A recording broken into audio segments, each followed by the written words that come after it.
Hey, look at that. We're live, everybody. Oh, my God. Live on every Facebook today. Yeah. This is episode 419, and it's bullshit because episode 420 should be mine. That's the one thing. I'm the pot smoker of the group. I'm the pot smoker of the comedy workshop. But, hey, if you don't know what the workshop is, what it is a bunch of comedians get random topics.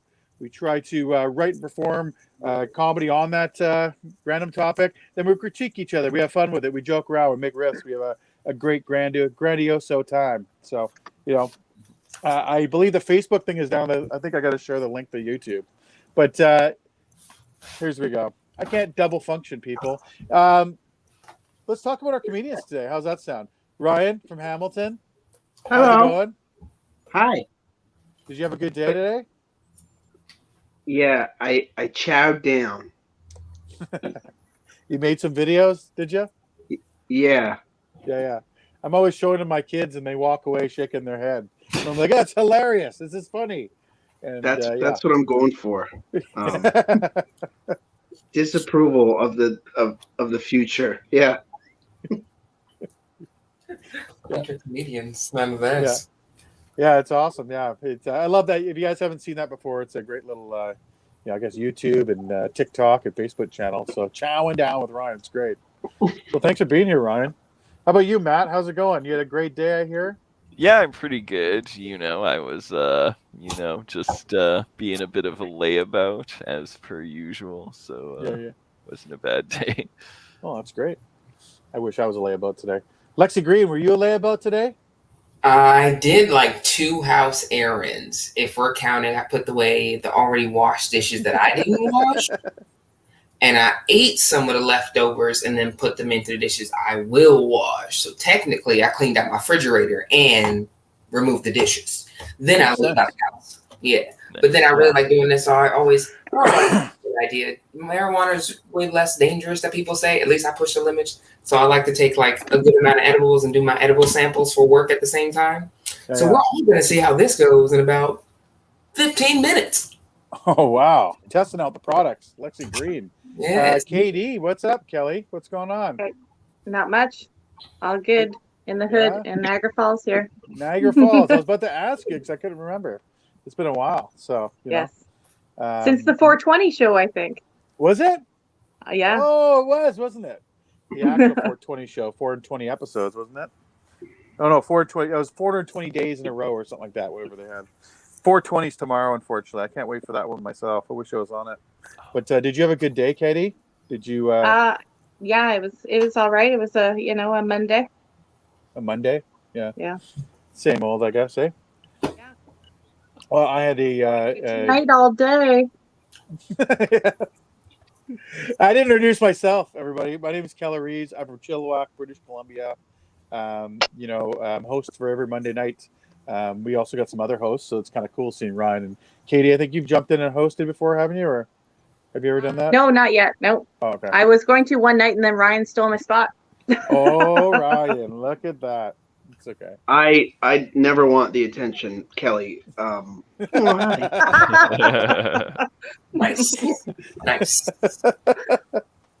Yeah. Well, good news. Oh, this is a comedy safe space. That's something we got to announce.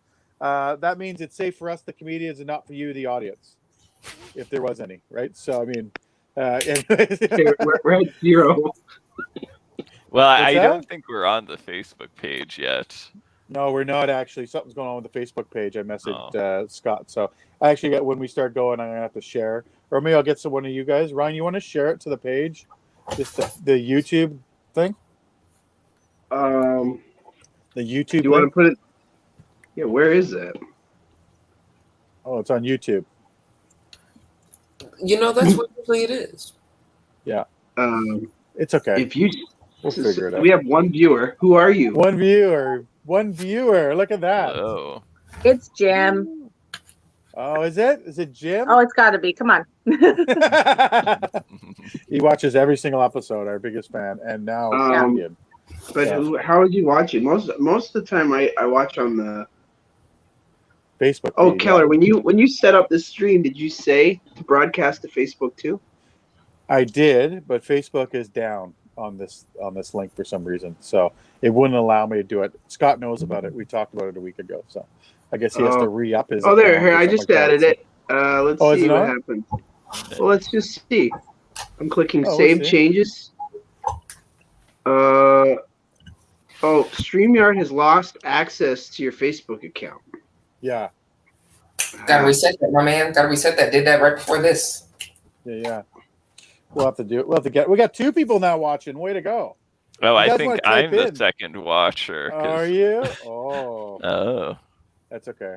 For the other guy out there, the other person, if you want to comment, we'll read your little comments up here. So tag away with us, okay? Tag away these jokes. Matt B, there he is. Woo, he's on stage here with us. So I see it. You're gonna confuse me, Matt. Okay. Anyways, let's. I think we'll get down to business. Hey, the good thing is that I get to go first. That's how I do my show. I think Ryan, you started doing that too, didn't you? Going first, I think, What? on your little thing. I think I saw you the last couple times go first, but I'm going first because it's my show. That's how I demand it. My random topic for today is VIP seating. VIP seating. Yeah. I know what it is in my head, but I had to look it up because this is like we're trying to make jokes about this shit. And VIP is simply a very important person. That's what VIP means. I thought it would be more technical than that, but I just can't help but like very important person. To whom? Who's it important to? Because I don't know who anybody is. I just walk around blindly all the time. But like celebrities, I guess they'd be celebrities. Like the VIP section people, they've got to be celebrities. And like the thing is, like those same celebrities, they shit their pants just like everybody else. I mean, they're no different than anybody else. You know, they don't look beautiful on both ends all the time. I don't even know what I wrote there. Wow, I gotta read this. Oh, that's what it is. They crap their legs. They crap their pants one leg at a time. That was my joke. I was looking for it. I couldn't find it. So, anyways, I don't like that part. It's VIP seating. Okay, can we call it what it is? It's just seating for rich people. That's thrones, basically. They're thrones. Okay, they can go sit there and just make us all look bad. You know, the first class sections. You know, their luxury boxes. Their handicap parking, they fucking keep the best spots for themselves every time. That one makes me laugh. Okay. They're not better than us. That's really what I want to talk about those fucking celebrities. You know what I like to do with celebrities? My favorite thing to do with celebrities to do is to sit back and just kind of really just, try and guess whether they have herpes or not. Because 60% of Hollywood has herpes. Did you know that? 60% of Hollywood. I can't believe that. Like 60. Wow. So when I guess, if I make guesses on any celebrity, I'll just pick everyone because 40% losses. That's a C- average. That really isn't bad. Okay, getting that 60%. It's a C average. So, anyways, I think it's pretty good odds to shake it.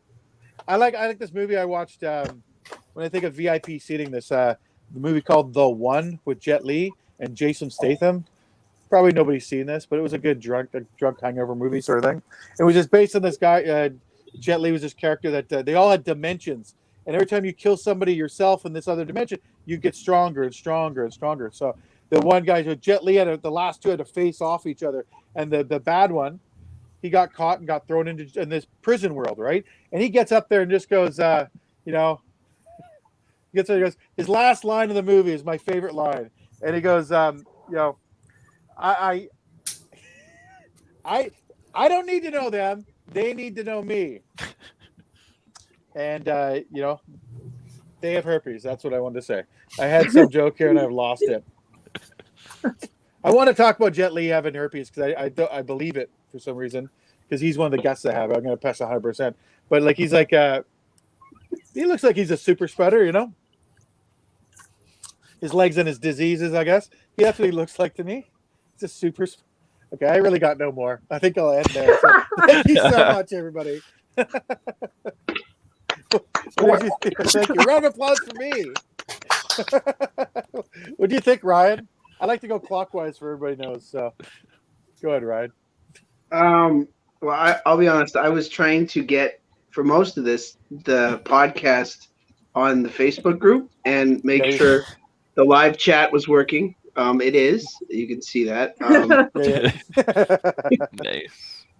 I like playing the guess who's got herpes game, but if you're doing it for people in Hollywood, it's easier to say guess who doesn't have herpes. Yeah. True enough. Yeah. Because I don't know if you know this, but remember that show, Jersey Shore? You remember that? Yeah. Yeah, they literally gave Valtrex out in like a candy jar, and that's not a joke. It was like to the point where they were like, it looked like mints, and people just popped them all day. So I think it's a lot more pronounced. And I think if you've ever seen the herpes chart for who is it? Derek Jeter. Look that up. He's given herpes to so many. Yeah. Yeah, he has.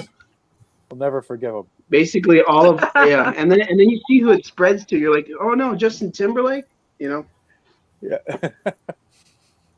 So yeah, I'll never forgive him for my. herpes. I'll never forgive Derek Jeter for giving what's her name herpes.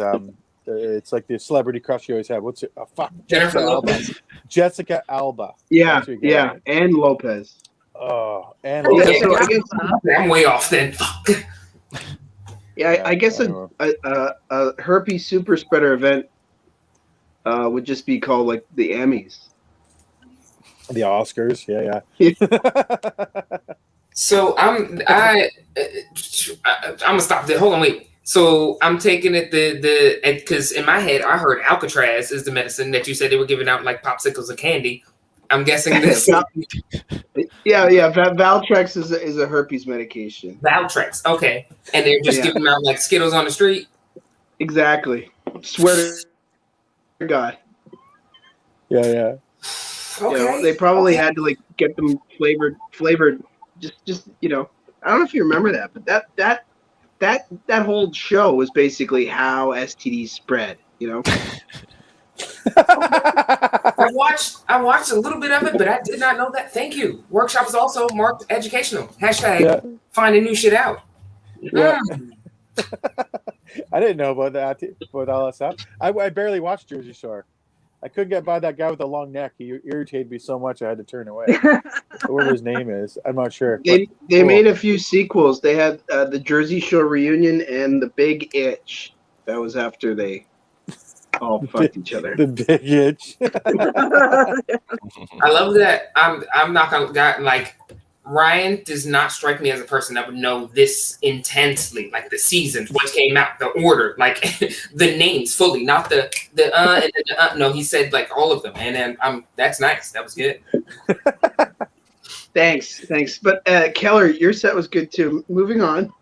Yeah. Matt, what do you think, Matt? What do you think of my set? I kind of got lost in the sauce once we started talking about Jersey Shore. I had notes in my mind, but then I lost them because where I went to high school, I basically lived Jersey Shore. I went to high school with a lot of Italians, and they were into Jersey Shore when it was had its heyday. So that brought back memories for me. Yeah. So I'll say thank you for bringing back those memories. Yeah. Thank you for bringing back the memories of eating penicillin in the morning because of all the STDs and Jersey Shore. I'll just get this off my chest. If you type in Jersey Shore Valtrex, articles come up. One of them says Jersey Shore creator said show is a herpes nest, and the other person from Vulture.com said the Jersey Shore house of full whore herpes. That's great. And then you had to have herpes to be on the show, though, right? Yeah. That was just a prerequisite. I'm pretty sure it was honestly just. It was one of these new infomercials for Valtrex. Sorry, Keller. I'll mute myself. No. I want to know. I want to know what you're saying. That's a joke. That's a joke. The show wouldn't be. I thought it was real. Well, then it's a terrible joke. This thing, it wasn't just me, right? Like the way he delivered it, like he. You had me enamored. I believe you. He sucked me in. I was like, whoa, tell me more, Professor. Okay, fine. I'll just read the quote. I'll read the That's quote. good. Here's a quote from one of the producers. Like everyone on the set has to take herpes medication, which is Valtrex. We handed out like M&Ms. We said, hey, kids, it's time for your Valtrex. It's a herpes nest. They're all in there mixing it up. Okay. Wow. There's You that. learn something Mixing every your day. kind of That's great. herpes with my kind of herpes. Yeah, I'll never look at that show the same. I won't just hate it. I'll just think, wow. I know why now. Lexi, what did you think of my set?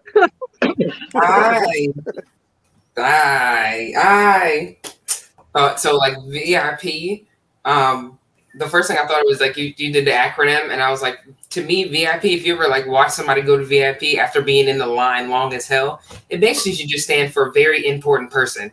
Like you're willing to be dumb enough to to take acknowledge the fact that you're rich enough to buy your way ahead of the crowd, Yeah. or save the money and stay in the back, and you're dumb enough to be like, no, I'm gonna give the extra money to go in the front. I forgot to say a joke. Can I say a last joke? Do you guys mind? What you refer to that exactly? People throw around the word brilliant all the time. And just because someone understands something a little bit better than you do does not make them brilliant. Porsche is still a Volkswagen. That was my joke. That was okay. Nobody knows Porsche is made by Volkswagen. Okay, I'm sorry. We do now. Yeah, there we new go. to me. Teaching everybody stuff. Yeah. This is kind of educational. Now I feel like I have the right. Like when I see a Porsche, I'm a punch buggy somebody, just leave them hella confused. Yeah, exactly.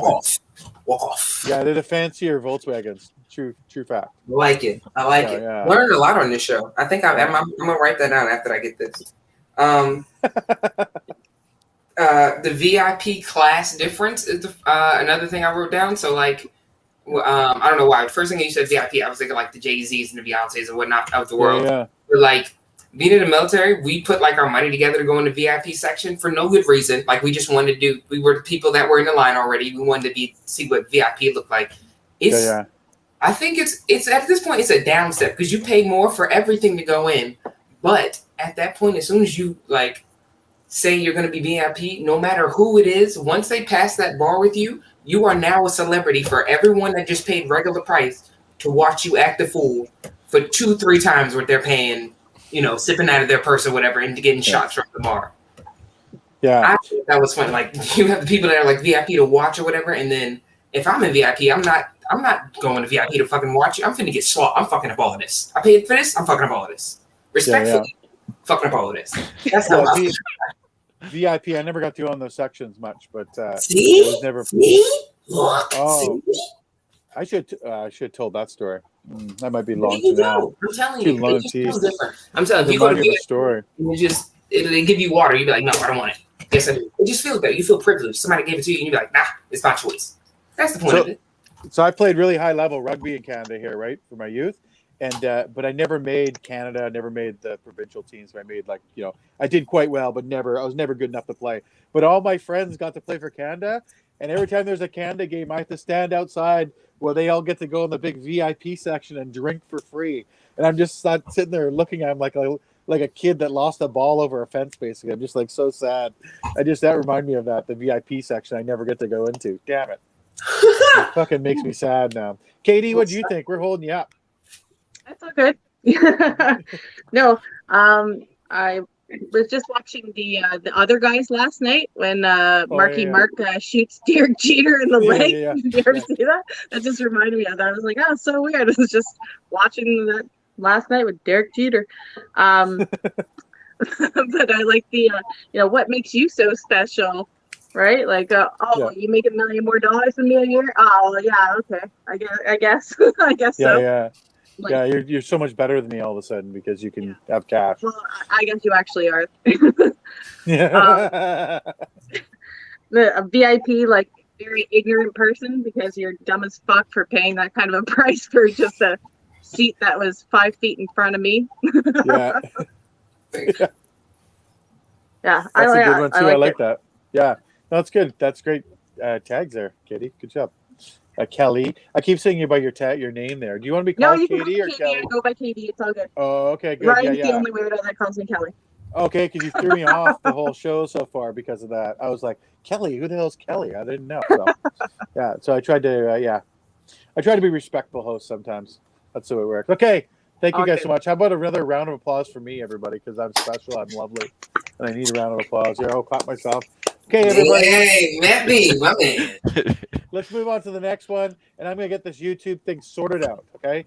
As our next comedian, he's I have to do this big intro because his bastard friend Dan Brennan, he gave me criticism one time and about not giving good intros, and now I have to give really good intros, okay? So this one's for you, Dan, all right? This next comedian is hilarious. He does a great, a TikTok thing. Like really, he's got me stuck in there. He's a fantastic comedian. He's hilarious. My friends know him. They say he's a pretty nice guy. You know, I watch all his social media stuff. So put your hands together for Ryan Sim, everybody. Woo. My topic is UFOs. And I just want to tell you guys right now, I believe in UFOs and aliens because I refuse to believe that in the trillions of stars and planets, humans are the pinnacle of intelligent life. Because last week I was at a Walmart and I saw two different people without masks wearing shirts that say, "Shut up, science bitch." I mean, I've been interested in UFOs ever since I saw E.T. You guys remember E.T.?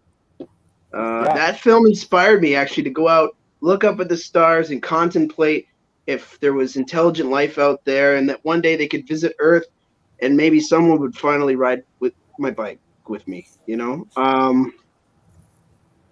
growing up, UFOs were one of those topics reserved for nerds who lived in their parents' basement. But now I think it's mainstream. So it's proven that you can enjoy UFOs and live anywhere in your parents' house. Like you can go upstairs, wherever, you know. I think everyone here has a family member who claims to have seen a UFO, just like every family member has that one alcoholic, you know. But I just wish they weren't the same person. I don't know how to get credibility to this thing. I do remember asking my grandmother if she believes in aliens, and she would say, "Sure. You know, some of them are hard workers, but once the winter hits, they go back home to Mexico." And I said, "No, Grandma, have you seen a UFO?" And she said she did see one up at her cottage. She said it was hovering, and it shot across the sky at tremendous speed. And she was like really, really believable. So I asked my grandpa if he saw the same thing, and he just said, "Your grandmother saw a lot of things back then. She was on a tremendous amount of speed." So I don't know what's going on with my grandmother, but all joking aside, though, I don't know if you guys have seen the news lately, but the Pentagon just released a 2,000-page report, and their conclusion was UFOs can't be explained. This is true. That's like releasing a 2,000-page report on sex with a synopsis, "It feels good." You know what I mean? Like, and both reports could include a section on the mysterious thing of anal probing. I don't know. I don't even know why that's even a thing. You know, anal probing. Like they've come here from thousands of light years away, using technology way beyond anything we can comprehend, and then they get here and they shove something up our butt. Like, come on. You know what I mean? Like, I think they're doing that just for fun. They're like, see, no one's gonna believe them. And I mean, I just watched the movie Fatal Attraction last night, and I think alien abduction is a lot like that. Because to the aliens, it was just a one and done thing. But anybody that is abducted, they spend the rest of their lives trying to make something more out of it, you know? And Glenn Close looks like an alien. I don't even understand the skeptics, though, that don't believe aliens could exist at all. I have one friend, I explained to him, I go, you know, there's thousands of photos, there's radar evidence, and now we've got generals and scientists and astronauts saying this stuff. And I said, what do you think of that? And he said, "Shut up, science bitch." I decided to write some UFO dad jokes too to end this. So, what is the most annoying alien spacecraft? The mother-in-law ship.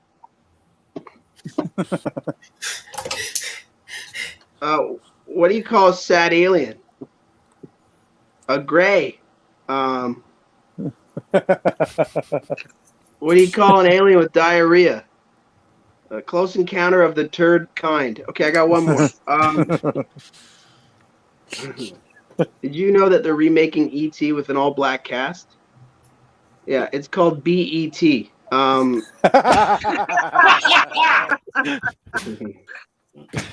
And finally, how do you know your wife has been abducted by aliens? She's finally willing to talk about anal. Okay, thanks, guys. Round of applause for Ryan Sim, everybody. Matt B, what did you think about Ryan's set? Yeah, I really liked it. I liked getting into the anal probing because I feel like that's a topic that's covered a lot, but I feel like you sort of put a unique spin on it, I feel like. And yes, the BET joke absolutely killed me. That one was very funny. So. Lexi, what did you think? Oh shit, I am next. I loved all of it, of course. You were like the aliens and the probing, and the first thing I thought of was like aliens, and I could definitely believe that dolphins are like slicker, cool, or like morphed that humans are like not only not afraid of them, but yeah, we want to touch them all, and that's why dolphins rape 400 humans a year, and we still get necklaces and anklets and all kinds of other dumb fucking tattoos at dolphins. You know, they could be in cahoots. That sent me for a little bit, and then the BET. Obviously, and I was like, to be honest, I've never heard alien music, and I haven't. I was born in the 90s, and I haven't heard music in a minute. They both make the same amount of music right now, so yeah, they can have their own channel, and no one would even know the difference. You know, you're like, oh no, it's just another movie. It's a different kind of ET. Be like the Migos, but that's the end of that. Yeah. Awesome. Katie, what do you think of Ryan's stuff? Yeah, it was funny. I didn't really write down too much. I got burned just before like we went live, and it's just like kicking in right now. Yeah. But the science bitch, I made that up. I made it into a face mask, and it said science bitch on my face mask. So pretty offensive that they, take that and put it on a fucking shirt and create it into something that it wasn't supposed to be. Yeah, leave it to those goddamn Walmart people, eh? Yeah. But yes, all very funny stuff. Yeah. Yeah, I think it was great too. I had a lot of fun with it. Of course, I was listening from afar because I was trying to fix the YouTube stuff. Yeah, the one thing I thought, your BET joke is so strong, it's hilarious. You got to use that again. I think you had to wait for it because I actually lost a bit of the second joke, which I thought was equally as good, but I was still laughing about the BET thing. For like, I was just in my head. It's such a good joke, right? So I did like the anal probing with my wife will finally talk about anal, that sort of thing. That was a good joke afterwards. I thought that was pretty funny. So yeah, way to go, man. I thought you were great. So everybody give him a round of applause. Another round of applause. That was great. There we go. Good job, Ryan. Okay, this next comedian. Oh, the YouTube thing, I should say. Okay, so I took the YouTube thing and tried to share it on Facebook. Can't share it on Facebook because the only people can share it on Facebook is Kevin and Scott. So we'll fix this for tomorrow, people. I'm sure there are going to be some watching. So we have 4 watching now on YouTube, so that's good enough. Hey. 2 of them here. Okay, so our next comedian is kind of new to the game, but done a couple workshops now. I'm very excited to see him. Hamilton's own Matt B, everybody. Round of applause. Hello. So my topic was arrogance, which I have to say is a pretty juicy topic to bite into. So let's see if I did it justice. So I decided to title the set in honor of arrogance, These Old Things by Lil Ol' Me. And I sort of thought arrogance sounds like elegance, of which I am the epitome, arroganza, extravaganza, or something like that. So arrogance is something you can find every day in life, and there's no shortage of arrogance. And it comes in so many flavors too, like you have pompousness and superciliousness, but when you meet those people, you're like more like pomp-assness or superciliousness, you know? Yes, and arrogance to me couldn't be better defined by like an upper middle class suburbanite scoffing at a homeless person like, "Oh no, don't give them money. They're just going to use it to buy drugs." But okay, Lauren, you know, you used your grandma's inheritance to buy coke, so maybe withhold some judgment there. I mean, Lauren, Grandma could have used that money to buy coke before she died, but she wanted to save it just for you. So withhold judgment. There's usually a thin line between confidence and arrogance, at least to me. Like, I can't determine the line. They say take life by the throat, but my boss denied me the raise I deserved, and I was fired from Shoppers Drug Mart because I did take them by the throat. And yeah, but for real, like most millennials, I actually hate myself. Or maybe I just say that to seem like a good person, to justify my bad behavior. But, you know, this is becoming an episode of BoJack Horseman or something, so I'm going to move on. As my mom says, I'm better than I think I am.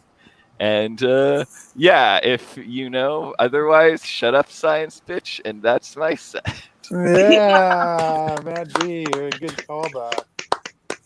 What do you think, Lexi? I really enjoy like the way you talk. It seems like from talking obviously the whole time, just that is your demeanor. But that's funny as shit to me, and I love comedy because I can just say that straight out. And it's like I don't remember the dude's name, but he's always in the movie, and he's not a pothead, and I respect that. He's just himself, but he's always like the redhead. He has similar hair to you, and he's just like, God. I think he's a dude on plays at Dumber and Dumber. Anyway, your portraying of yourself is funny because I feel like you're like a science teacher. Like you're always about to say, you look like you're about to say something exciting, but not any excitement's going to be in your voice. It's going to be the same tone. Like, I just found out that you won the lottery. You should be very happy. And I am trying. It's not on your face though, my guy. It's not there. And I like it because it makes you like listen to the joke and then like every word of it. But in Virginia, we call that dip lip, and that's what I wrote down. And I wanted to say that. Okay, that's new. I should write that, dip lip. Okay. Yeah. So if you have like I don't know about you, but sometimes like I'll get on stage and I have the jitters and all shit. But if I like break the ice with something that I feel like the crowd is thinking about me already. I think my favorite is I'll walk on a stage with like a tank top or something, or a relatively like tight shirt, and then like the ball cap area, or whatever, and I'll just look at all the dudes for the most part and be like, "This is the most boob you're gonna get from me, so take it in." And then like whole crowd does, because anyone that as soon as you say boob, just like penis, everyone starts laughing. And like dip lip, whoever is like from the country or like from tobacco family would definitely know what that is, and I think that was funny. And then the breathy like delay. The first joke, if it would get like a half a beat of delay before the delivery, I think would have been on point because I was listening, but I was listening I think too intense because I thought it was still setting up the joke and I wasn't ready for the punchline. But besides that, the joke after like the no judgment joke, I love that. I like judging people because I like to think I'm a decent person, and I am because I work to be decent. But then I work at a pot shop and someone will race in and we have 5 open parking spots and they'll take 3 in a fucking Toyota Camry. And I'm like, I shouldn't give you weed. I should give you these hands for free. I should give you these paws, these skibbity paps, you know? But I was like, I don't. And that's what being human is about, is being compassionate. They got something going on, obviously. Did you say skippity paps? Would you call your hand? Baker, shout out. Yes. It's his say it again for me. I need to know what that is. Skibbity pats, right? So it's basically like when your cat's like chilling in the corner, you're like, oh, you're so cute, and you like turn away for 1 second, and they're like, hey, they use them skibbity paps and quick hands, look, and then they use at the same time. They be really like cats will really fight you, and you just it's so cute in your head. It's called skibbity paps. It's it doesn't sound as aggressive, but it's actually still happening. Yeah, it's my new favorite thing ever. Katie, what did you think about Matt? Thank you for the. I like the Lauren stuff. I thought that was really funny. Yeah. Like Grandma could have used this money to buy Coke with, but how do you know that Grandma didn't leave it for her to buy Coke with, right? Like, well, I shouldn't judge. I shouldn't have judged Lauren for her actions. right? Maybe grandma left her a little note. Said, buy yourself some nice fucking Coke. I don't know. Yeah. But yeah, I thought that was really funny. I like that. Oh, thank you. Ryan, what did you think? I was just focused on your there's a thin line between confidence and arrogance. Yeah. I like that. Like for men, it's probably called the hairline. You know, Yeah, I mean, like do you ever see those confident guys holding onto the hairline for dear life? You know, and then I thought you could do like a whole comparison. Like arrogance is going on date with a comb over. Confidence is doing it in the rain. You know, like They're you can just literally keep holding going. on to their hair for dear life, Yeah. like in the wind. Oh. Yeah, arrogance is giving out Bitcoin investing tips. Confidence is doing it yourself, you know? Stuff like that. You could just keep Yeah. going. I was just focused on that. But there is a fine line between confidence and arrogance, and you could explore that. It made me want to explore. Like, arrogance is claiming Trump won 2020 election. Confidence is posting it online, you know, because you'll get streamed in. Yeah. Arrogance is breaking into the Capitol building. Putting your Yeah. feet up on Pelosi's desk is confidence or whatever. And then it I is. had Yeah. one bad one. Arrogance is wearing a tank top. Confidence is calling it a wife beater. Like, it's terrible, but there's lots you could do, you know? mhm. Oh yeah. But there Yeah. is a fine line. You said thin line between confidence and arrogance, which I think can go into the hairline, and then from that, you know, True. Yes. I don't know. I should- Like, I had a science teacher. He not only did he have a thin hairline, but he had a thin comb over. Like, come on, like you had a thinning comb over. Give it up. But you know what? That's confidence right there. Yes. Didn't My learn dad. shit about My science. dad. Just speaking of hairlines, my dad wore a toupee for years and years. He thought nobody could tell. Everybody could tell, and yeah, it was. That was a bit of arrogance, I would think. Yeah. So arrogance is complaining about someone's hair. Confidence is wearing a toupee in the wind. You know. Yeah, exactly. When I was Yeah, 19, when I was starting men's rugby, there was this guy from his local team. He was bald on top, right? But he had a wicked comb over, like a real, like almost my whole hand. That's pretty much his comb over. And every time he dodged, his hair would go like this, like and land on his head, because he'd just be running in the back. So his hair just kept going in full piece, one piece up, it'd come back down. It was the funniest thing I ever saw. I'd be dying on the sidelines, and this poor Was guy had he a no tough idea. guy? Well, I don't know. He played rugby. I guess he's tough enough. I mean, yeah, it was just pretty funny. He was a back, so he'd have been the smaller guys, but it was fucking hilarious. I swore I was going to do that one day.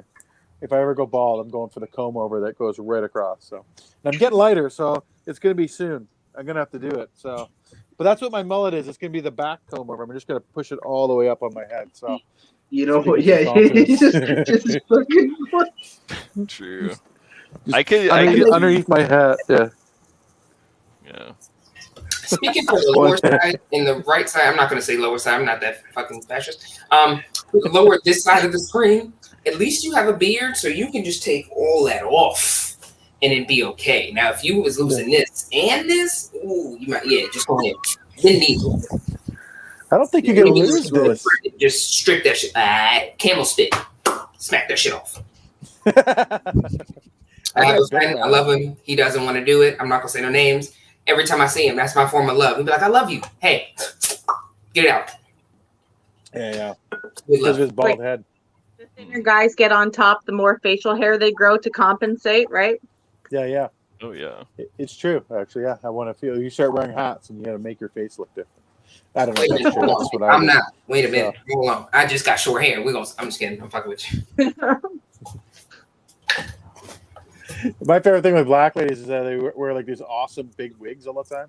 And I'm just thinking of you. Did you have a big wig like that, Lexi, or no? Absolutely not. The most girl you see is me right here. See these nails? Natural. I burned the shit out of it the other because I was smoking like earlier for hours. But no, I'm more demeanor. Like I have my feminine moments. But no, I like dressing like a boy. I get to save money. I I can put pads in underwear that are made for men way easier. There's no balancing. It fits all the way around. My socks, a little bit cheaper and warmer. Mm-hmm. Awesome. Well, let's get back to Matt because he was the focus one here. We'll go to you next, unfortunately. But I think you did good, Matt. I think you're pretty funny. The arrogance, I think I would have had a hard time with that subject because I always have hard times when I have some kind of overly round thing where you can just talk about anything. I like to be very specific, then talk about anything. It's a bit different. But I think you did pretty good. I enjoyed it. So good job. So thank you. Yeah, I think we should give him another round of applause, everybody. What do you think? Eh? Yeah. Yay. There we go. Okay, everybody. This next comedian is all the way from Seattle, and she just said it. The only time she is feminine is when she sees a kitten. Lexi Green, everybody. Thank you very much. I'll tell my cat you said that. I'll tell him that you think he's young and very vibrant, viable, all that. I'm Lexi Green, glad to be here with you guys. My topic was teachers. And I went to like a kind of preppy school.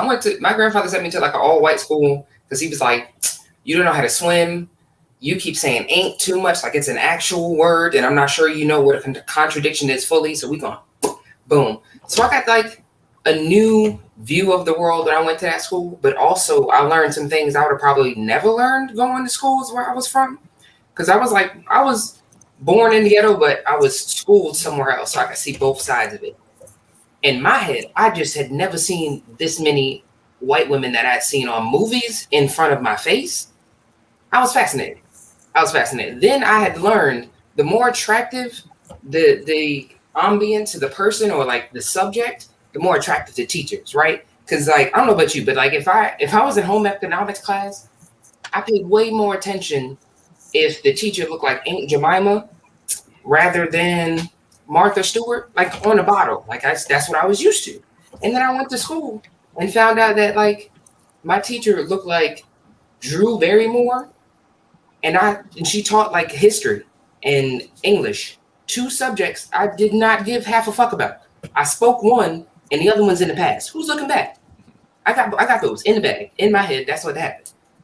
But sitting in class and like I would pay attention to the subject so intently because I wanted to make sure every time she moved, I was studying what she was doing. I need to make sure I know my wife and or husband at the time, because I didn't care about gay or straight. I just cared about the fact that you looked very pretty, and I was not understanding why. You looked like something off of Maybelline or something off a commercial that you were probably paid for, but you were paid so much you said you were a paid actor, and I still believed you. That kind of stuff. That's what I felt like teaching was about. That's what motivated me. That is not what it's about. I got older, and then you hear the sayings of those who can't do teach. And I was like, okay, so if I'm doing it and then I fuck up, I don't have to think twice about it. I could just teach other people to do it. But hold on, if I'm doing it and I fucked up, how the fuck does that make me able to teach? Who am I teaching out here if no one's teaching the teachers? Who's the regulation? Where's the circle? That was my first Rick and Morty moment, thinking about this fucking subject. The second one was each one teach one. And I was like, okay, I could get with that. I feel like that's a statement or at least like a phrase or whatever that can't really be fucked up. It's just kind of how you take it, which I think is all grass. I feel like life is way easier to just give the best you can for advice, let them take it. But each one teach one. And imagine your neighbor was Dexter. And you were just like, hey, real quick, can you go over, like you and your friend having a get together, whatever. Can you go to my neighbor's house real quick and get me some Kool-Aid? Come back over. Gets Kool-Aid. Pours Kool-Aid. Kool-Aid seems thicker than you imagined. Get to drinking. Next thing you know, vampire. Each one teach one. You should ask questions before you go to the next neighbor. You should talk to mind your business and get your own shit, you know? But it's like we said, it's for interpretation. So I was like, okay, what's the opposite of that? Each one teach one. What mentality would you have to be like, okay, this person's asking me for help, I should give it to them. America, that would probably be sex. That'd probably be the first thing they cut. In my head, I'd be like, what if it was a blank space, right? Each one teach one, you get full game, First thing you think of, you need to teach the next person, and they cannot stop the knowledge. What would you teach them?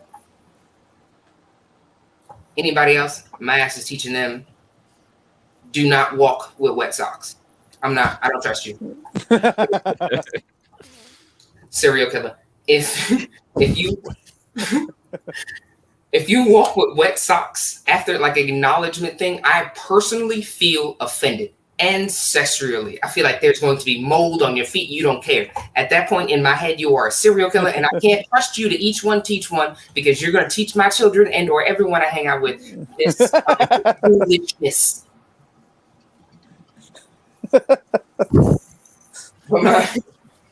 My delusion was that the saying is good, but the end of it, like there should be like a witty ending to be like, there's subject restrictions. Some things you can't get the reins on that. My last one would be, my teachers were mostly from like Cartoon Network, Boomerang, and Nick at Night. You know, before Bill Cosby and the Pudding, because you had to sneak to watch that when I was younger.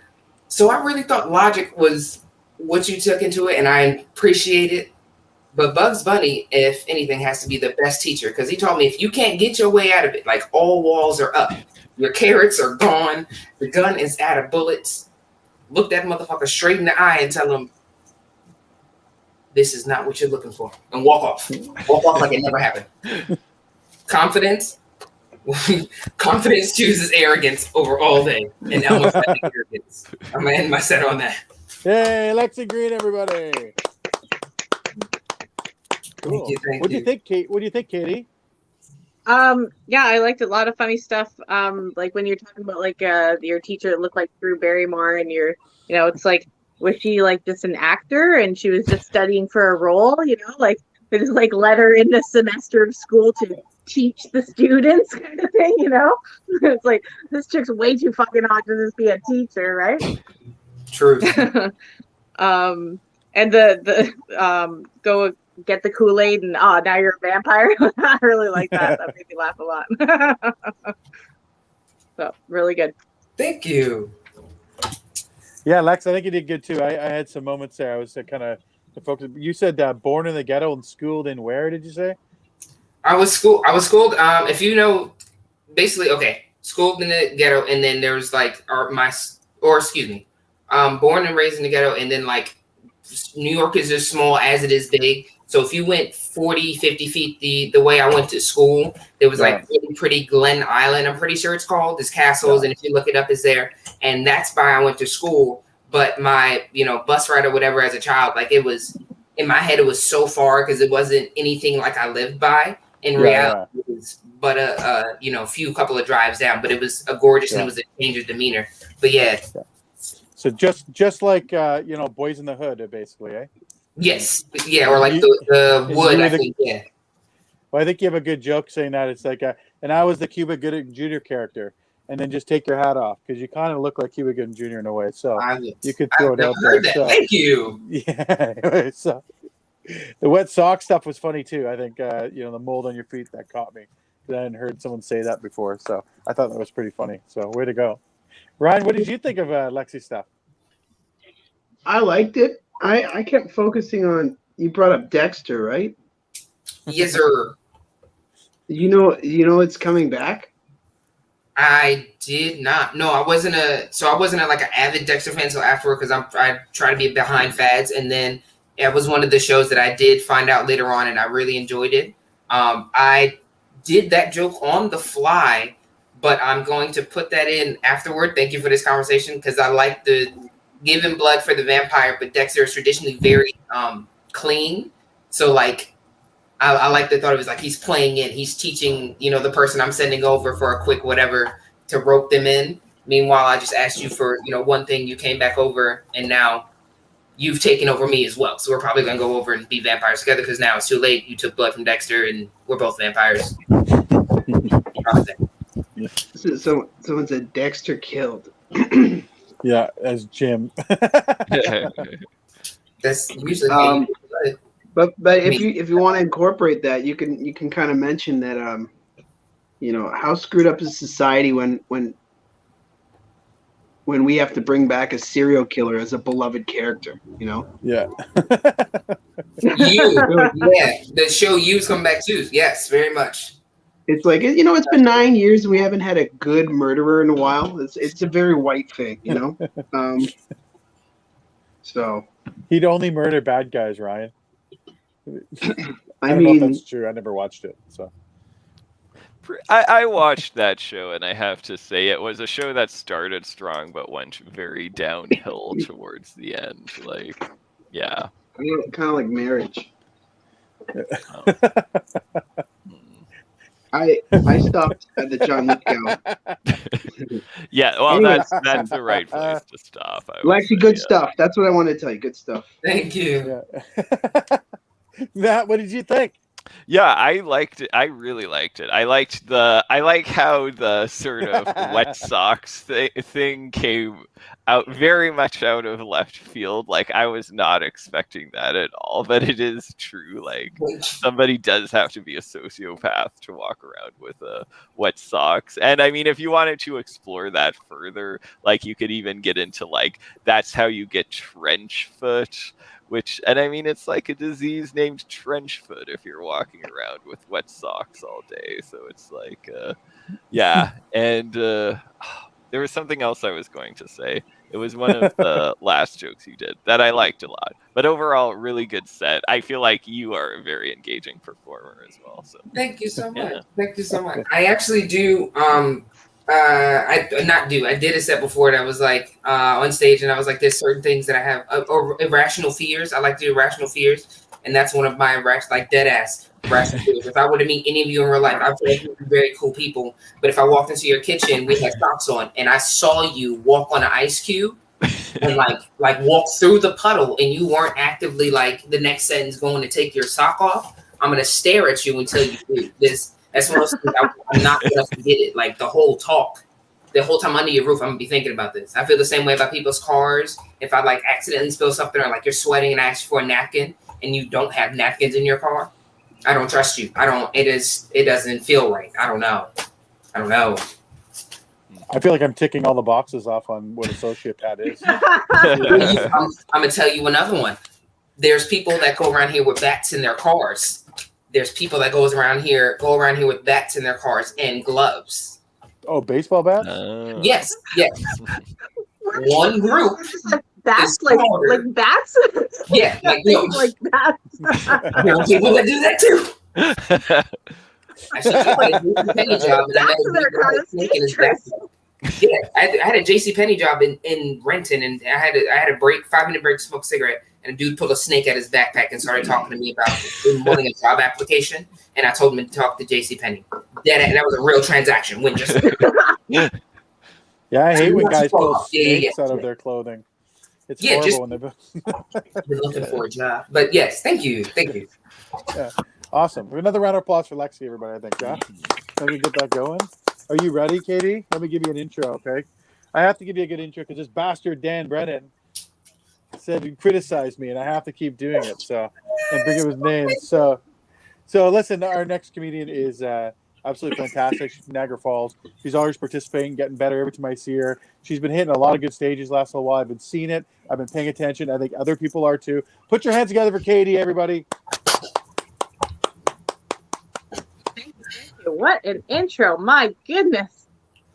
My topic tonight was cotton. So, you know, when you smoke weed and you get the pasties, and it's also called cotton mouth, right? Yeah, they call it cotton mouth because you thought you could get high and drive your mom's car around, but now you're talking to her and you're caught in a lie. Yeah, you like have literally no spit to form sentences. Your lips are like sticking to your teeth, you know, similar like to what mine are. I just had to run away to try and find a fucking chapstick because I was like, oh man, I'm not gonna be able to get through this.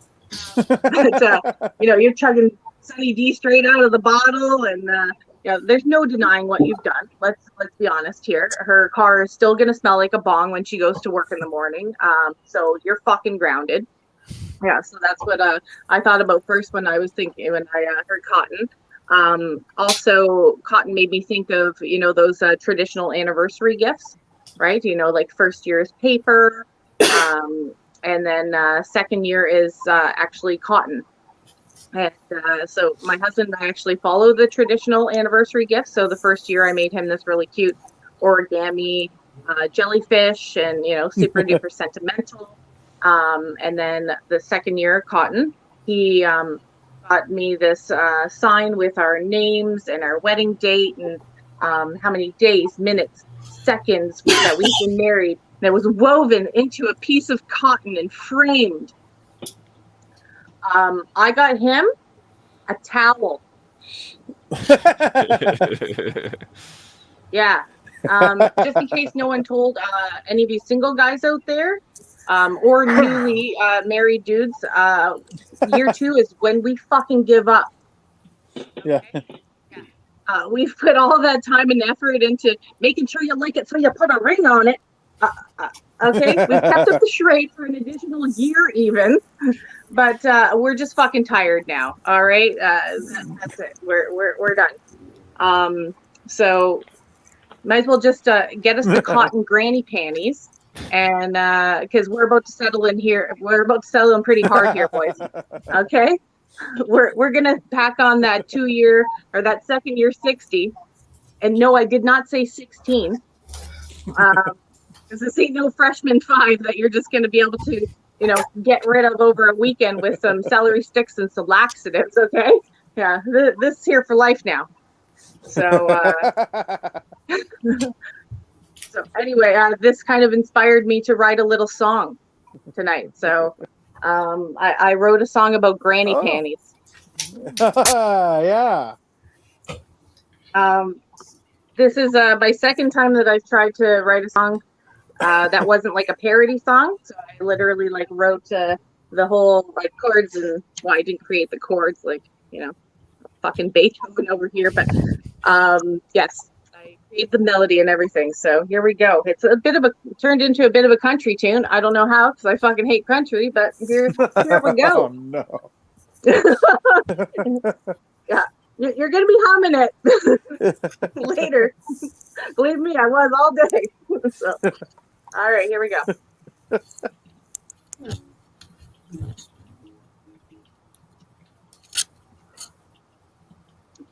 Know that friend that'll never let you down would drive the abortion clinic across town. Well, I'm talking about some clothing you can trust. Every girl's got granny panties and some bust. Tinder date asks for a pic. You sent your granny panties and he ghosted quick. 2XL and you're small, so you're grabbing at your crotch while you're walking. Can you guys hear her? You got crabs. That's right. Were you gonna say something? You're a bit quiet. Am I We quiet? can't hear you. Yeah. Yeah. Oh, Sorry. this is super Sorry. quiet. Okay, I gotta get really fucking close. Good. All right. Oh, should I start over? Yeah. Yeah, sure. I was Yeah, good. from the I top. liked it, From so. the top. From the top. Okay. Can you hear it now? Am I loud? Yep, Yeah. that's better. All right. Here we go.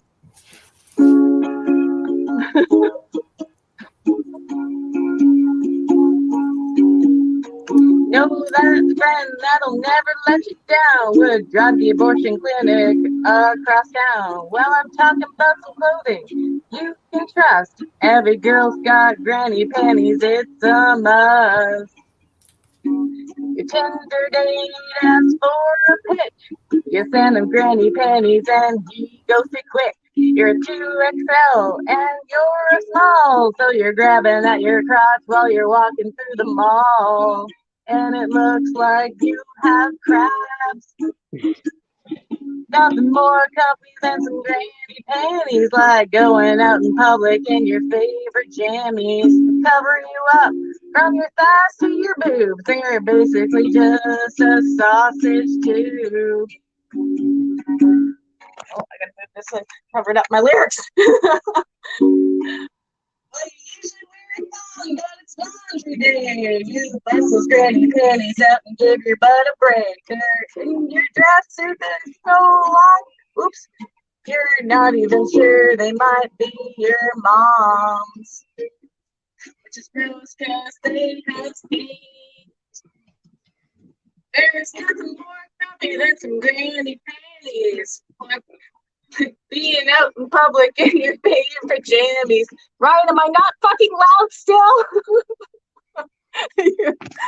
Sorry. Oh, it's ruined. It's ruined. You were doing great, but then it was getting quiet towards the end when you were like starting to belt and the sort of I don't know. Okay, that's it. I'm doing the last verse and then that's it. All right. Okay. Okay. So, you're gonna get drunk, wanna fuck a stranger. Put the granny panties on, avoid the danger. You'll take those panties later when your friends got gonorrhea from that dude you met in a bar in Tanzania. It's a drug-resistant strain.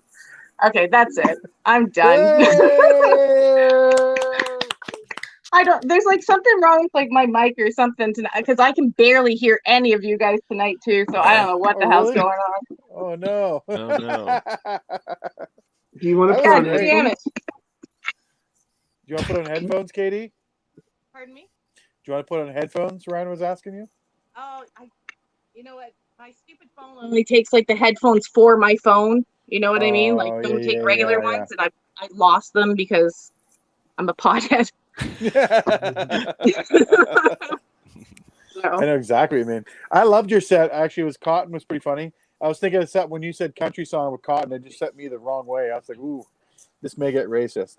That's what I thought instantly. So I was kind of really worried about it, but not that worried. But I was writing down exactly when you said it was. I was caught in a lie. I just was writing that down. You said it. I was like, oh, I wish I could have beat her to that. But yeah, no. So I thought it was really good. The towel stuff too was funny with your husband. I mean, I've done that too. I always forget to get my wife gifts, so it just she's accepted it. That's just the way it works. She doesn't get me anything, and I'm fine with that too. So it's all fair. He knows Etsy is for anniversary gifts. He knows that. So it's good. What do you think, Ryan? What do you think of Katie's stuff? From what I heard, I loved it. I was just thinking about granny panties and I think if you want to get freaky and you have to reach above the belly button to pull them down, it's not that hot. It's like fucking Steve Urkel if he had lingerie on, It's just because that shit's riding higher than Snoop Dogg, right? So and then I during your song, I thought you kept saying white, It used to be white, but now they're brown. I don't know. I didn't know. And what did you say? It's a sausage trap. Sausage casing. Yes. Sausage casing. Yeah. They go from your thighs to your boobs. They're basically just a sausage tube. Yeah, they're like the original Nuva ring. Not because. Yeah. That's why you wear them up to the bar when you think you're gonna get all fucked up and no one fuck some weirdo, right? You're gonna save your life from herpes. They're the only panties you could clean up the mess and still like turn them inside out and you're good, You can dry your whole damn car off with them and still put them on. Give them shape. Yeah. So what are those towels called at the car wash? Sham towels? Yeah. ShamWow? Yeah. ShamWow. Yeah. They're shamties. Okay, they're great. ShamWows, yeah. I just want to say, someone kept saying, Jim was saying he thought you were going to go cotton, like you were, Keller was saying racist. Oh, yeah. Yeah, and then he posted like kind of a racist joke, but he says it's not his, so I don't know if I should click on it. Yeah, I would. Who knows? Anyways, I can't read the words anyways, and I have to read it out loud. I'm like, oh, my eyes. Oh, I can't So post let me it. see. Come on. Well, it's pretty funny, actually. I'm going to play it. I don't care. I think it's pretty funny. Okay? Not my joke. I'm so race sensitive that I won't pick cotton out of a prescription bottle. I mean, that is definitely not a white person's joke. That's why I had to use it. So definitely not his joke. So yeah, if you've met him, the whitest guy I've ever met, Jim Music. It's he's so white his hair's gone white. Anyways, I couldn't help it. Matt, what'd you think of KD's? I really liked it overall. I have to say, record the Granny Penny song. It's a bit of a banger, I have to say. So yeah, from what I could hear, it was very good. So I'd say, yeah, definitely maybe, record it and just like upload it. Yeah, I think you should too. Get that on TikTok. Sorry, Matt, did I cut you off? I plan on using it live, a couple of them. So yes. Oh, awesome. Yeah. Yeah, that was my that was my main point. Otherwise, I just echo. I'd say it was definitely because Cottonmouth is not what I would have thought of immediately with Cotton as well, and Cotton Alive too. Pretty good. Yeah. That was so cheesy, but I had to do it. I know my mind went straight to cheesy with that one. I just thought it was hilarious. So I think I would have stuck the whole set that way. Caught in this, caught in that. I would have kept going with it. But yeah, just because I'm a knob. Lexi, what did you think? I loved it, of course. I'd like to speak on the fact I can't play any instruments. I would love to, and I thought that was I was paying entirely too much attention to the actual sound of the music, and it sounded really good. So I was bobbing my head for the whole time because I heard that through the whole time. But I felt like you were really clear majority of the time, like you said, and then you started fading out out of nowhere. But the parts I did hear that were my favorite had to be the 2 years and tired, because I just passed my 2-year mark, and I thought it was like terrible twos. Like that's something I feel like people don't talk about, and I haven't heard anyone do a anniversary joke, and that was very well done.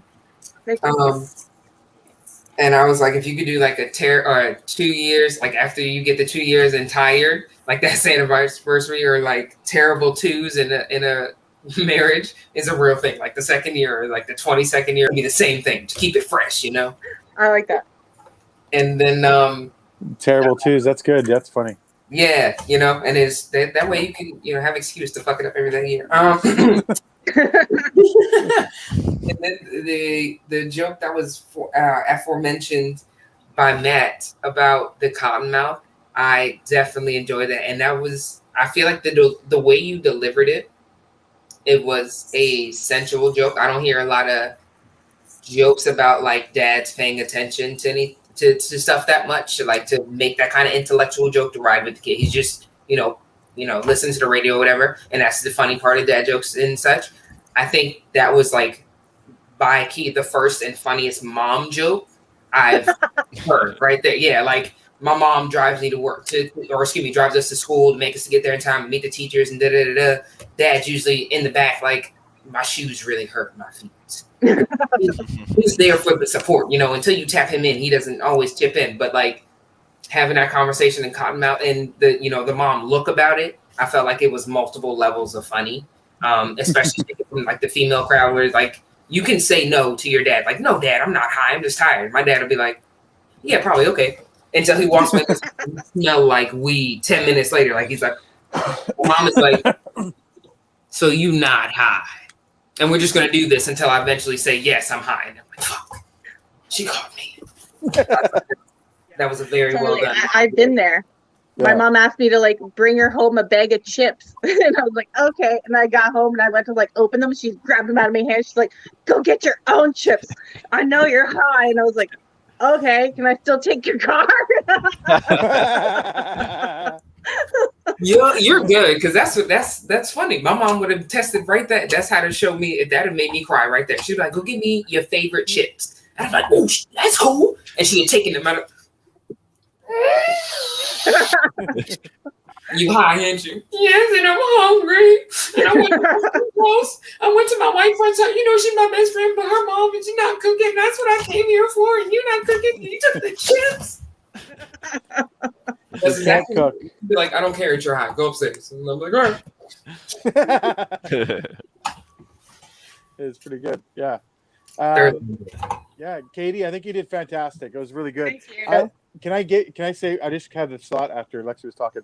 It'd be funny one time if this song doesn't work or make some kind of performance art.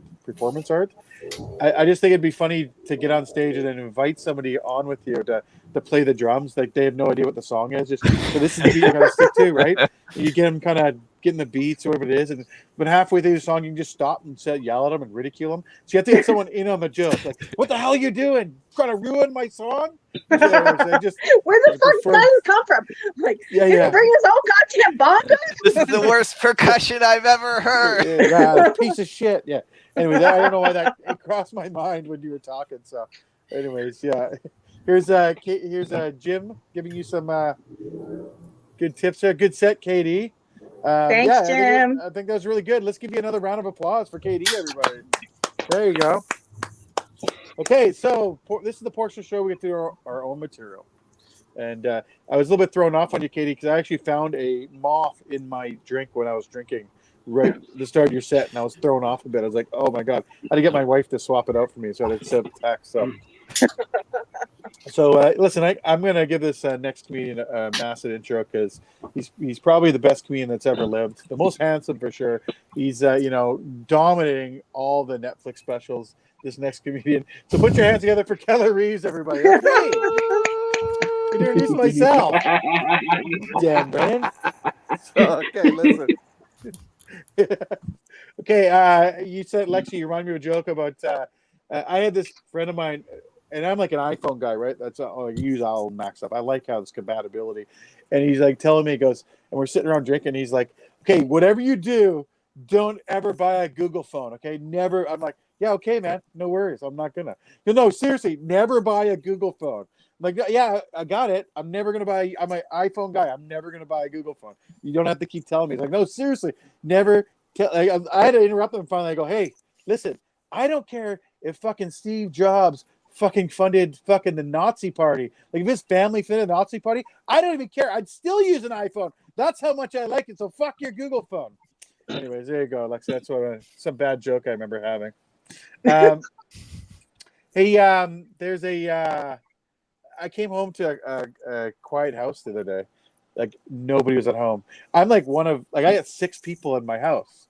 So like in dogs and cats, and they're all like 4 adults because I have a 23-year-old and a 21-year-old nephew. So I have like 3.5 kids and like teenagers, and nobody was home. And it was the most beautiful thing I've ever experienced in my life.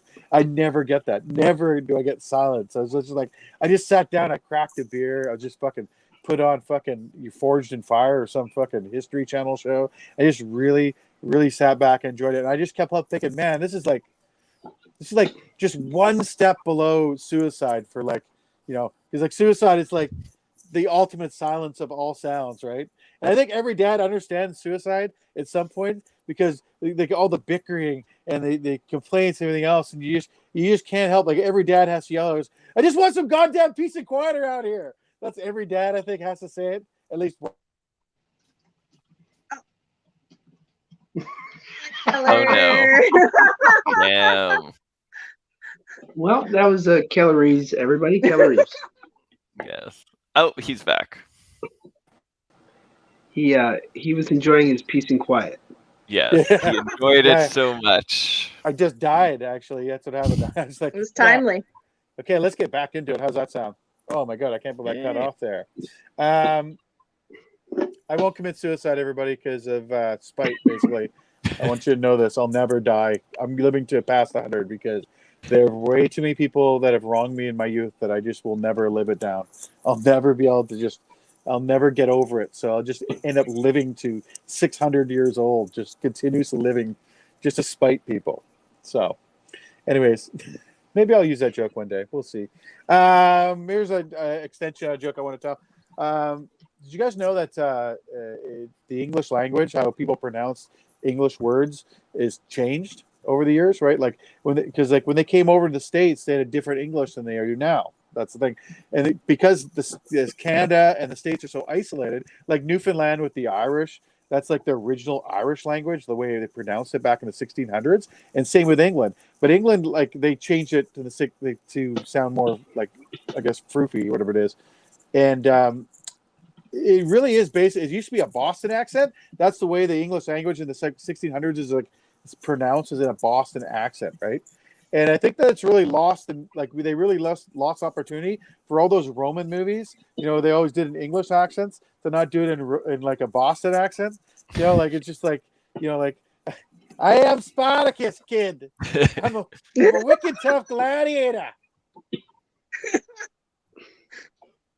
Hey, Crixus, you're a wicked tough gladiator. I'm a wicked tough gladiator. Let's make a gladiator army and just take on Rome. How's that sound? Nobody really watches Spartacus, but I love it. It's like an old show, like a TV show. I don't know if anybody watched it, Spartacus. Okay, you gotta watch it. There's so much nudity, it's fantastic. And we used to watch it at rugby. This is before the internet, this before the stuff. We watched like before we had like streaming service, we would watch any show. You had to wait. And every night we're there at rugby and Spartacus would come on TV at our rugby clubhouse. And the thing is we invented a game called Punch Titties, we called it, because every time there was like nudity on the front, we'd always hit each other and go, "Hey, you're missing the nudity." So I was like, bang it, right? And it's like, so it became a game where it's like punch tees. Every time there's like a boob and someone's watching, you really just got to lay them down. And yeah, anyways, that's a Spartacus thing. Let's go with this. I just found out Bones, that people actually like Bones. I didn't know that. It's just something I found out recently. I had no idea. People watch it because they like it. I had no idea. I watch it just because I think it's ridiculous, the whole thing. And my wife's really getting tired of my attitude with her when she's watching Bones. That's the only time I watch it, because I sit down and she's already watching Bones, and I just have a lot of fun just cutting into Bones, you know? Because let's face it, it should have been like it was on like what, CBC or something, or is like whatever fucking one of those stations, CBS or whatever it is. It really should have been put on Nickelodeon. That's how it is. It's a cartoon show, right? It's nothing like those actors. I can't believe have to like they get these lines. You know, they get the lines just like this. They're reading the lines. They go, and they just go, "Really? I have to say that? Really? I have to say that corny shit, that piece of shit." But they don't. They just stayed on the. Some people were on that show for 12 seasons. They were on every episode saying the corny, shitty lines the whole way through. And I need somebody. I'm saying my wife is tired. She's going to divorce me if I keep talking shit about Bones continuously when she's watching it. Okay? Let me think. I got one more joke. Oh, yes, I have one more joke. One more joke. I got to scroll back a page. I'm sorry. Because I forgot to write it down. Well, I guess I think I'm just past it. I think I'm past it. Nobody's ever described something as pepperminty without having peppermint in it. I want you to know this. So don't ask me, does this have peppermint in it? Yes. Does it taste pepperminty? And then I go, yeah. Well, it has peppermint in it, okay? Because there's no other food or substance in this plant that tastes like peppermint. It's the only thing. You don't have to, tell me, like, ask me if it's got peppermint. Just assume that it is. We both know it does, okay? We both know it's pepperminty taste, and that's what it is. So, anyways, that's my joke. Thank you so much, everybody. I'm done. So, there we go. Round of applause for me. Stalled out. Matt, what'd you think? Yeah, I wanted to hear more like specific examples from Bones, just because I like the direction that was going. And I would have loved like an example of the cheesy dialogue there. I actually forgot it. Yeah. I had another part of that too. I forgot about was that character. What's the guy's name, Lexi? That main character's name? Booth. Yeah. Is he like just a shitty detective, or is he like a shitty husband, or just a shitty therapist? I can't figure out what he is in this show. I don't understand what he is. Like, I know he's.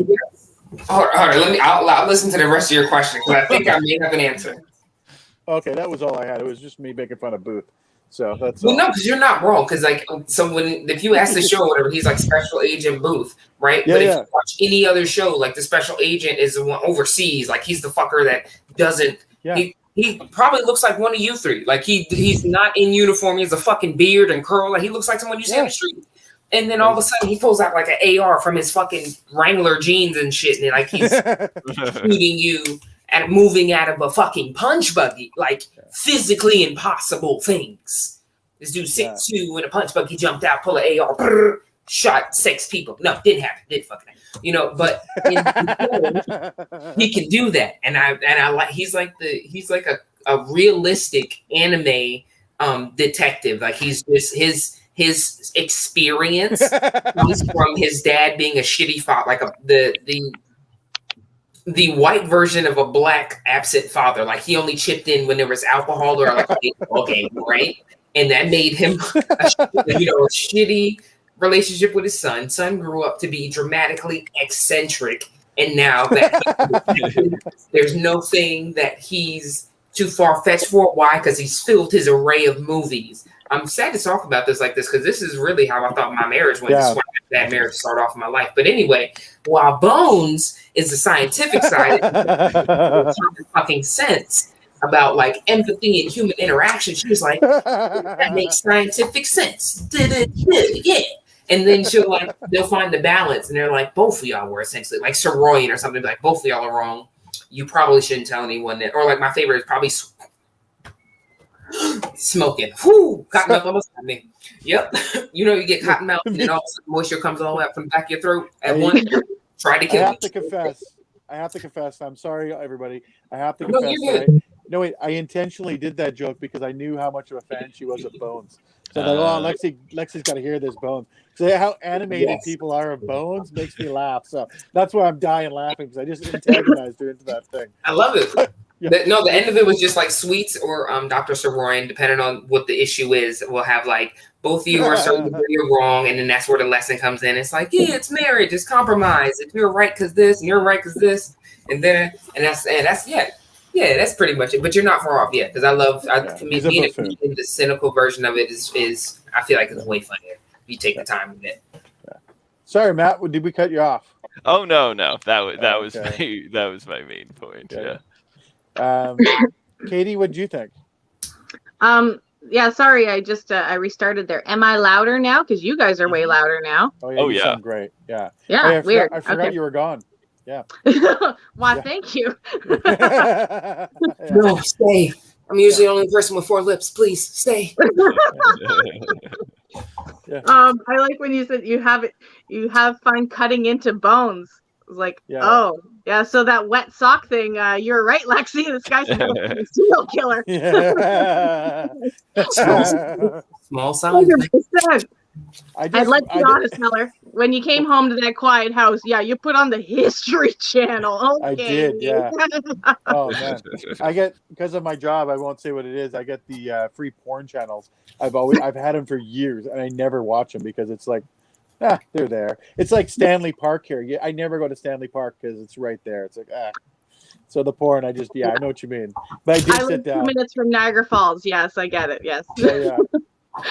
No, and it's great. Go ahead. Sorry, no, I was just going to say just the accent thing. Like, I have this paranoia because I live so close to the border, right? And when someone asks where I'm from, I say Niagara Falls, Canada. Like, I feel like I have like an American accent because I live so freaking close to the border. And I also use Fahrenheit when it's really hot and Celsius when it's really cold. Oh, yeah. That makes sense. Yeah. Yeah, we do that here in Vancouver, too. So we don't say just Vancouver. Where are you from? We say Vancouver, BC. Because there's another Vancouver in Oregon. Right. In Washington. So it's always like a weird thing like that too. I sympathize with you. Yeah. It's it's torture. But yeah. Sorry to interrupt you. Did you have anything else, Kitty? No, that was it. Great. Yeah, it was good. Yeah, Ryan, what did you think? I promise I won't kill myself. Yeah. But my fucking kids.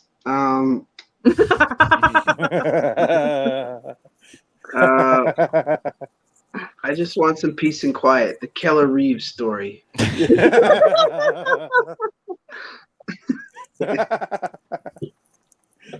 You should watch Spartacus for the nudity. Wait until Keller finds out about porn. Punch titties.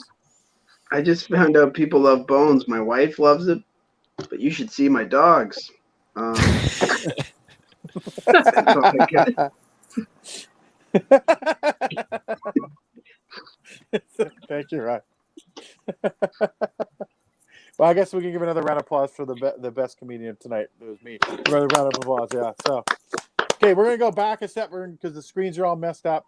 Thank you everybody for your input. I appreciate it. It's a lot of fun to do this stuff. At least get it out sometimes. Our next comedian's fantastic. He's from Hamilton. Pay attention to him. He's great. Ryan Sim, everybody. No.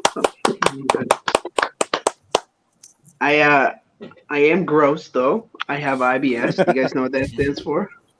Yeah. Irritable bowel syndrome. Icky butt stuff. You're right. I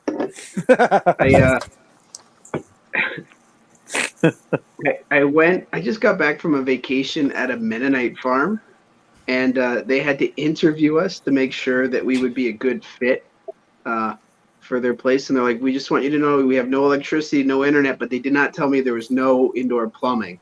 So it was a disaster. You should have seen the look on their face the next morning when I said I plugged up their toilet. But in my defense, it was only 6 feet deep, so they should work on that, right? Like, I feel like I had a bowel movement that was so greasy that they just looked up to God, and they're like, not everyone's made in your image, right? Like, come on.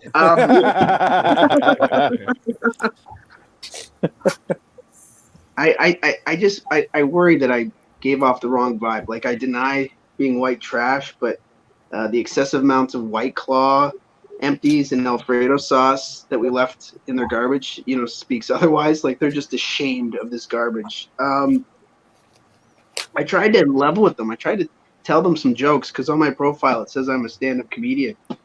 And I was like, knock, knock, Joseph. And he's like looking at me. And I go, you're supposed to say who's there. He goes, well, I'm not expecting anybody. So you're not getting through to these people. Or I told him, hey, Joseph, why did the chicken cross the road? And he goes, how can you joke at a time like this? The animals are loose. And he ran. So I had a good time. I am coming to you from my new house. I bought a house during the pandemic. And my real estate agent told me, and this is true in New York State, it's true in Ontario, might be true in BC, but if you buy a house and it's reported haunted, the real estate agent legally has to tell you that they say it's haunted. And that's what he said. He goes, they say your house is haunted. I said, who's they, right? And he looks at me, he goes, the ghosts. So, and now that we're all a lot of us are working from home, and I know my house is haunted because I jerk off a lot, right? During the day. And I can hear them. They're like, ooh, ooh.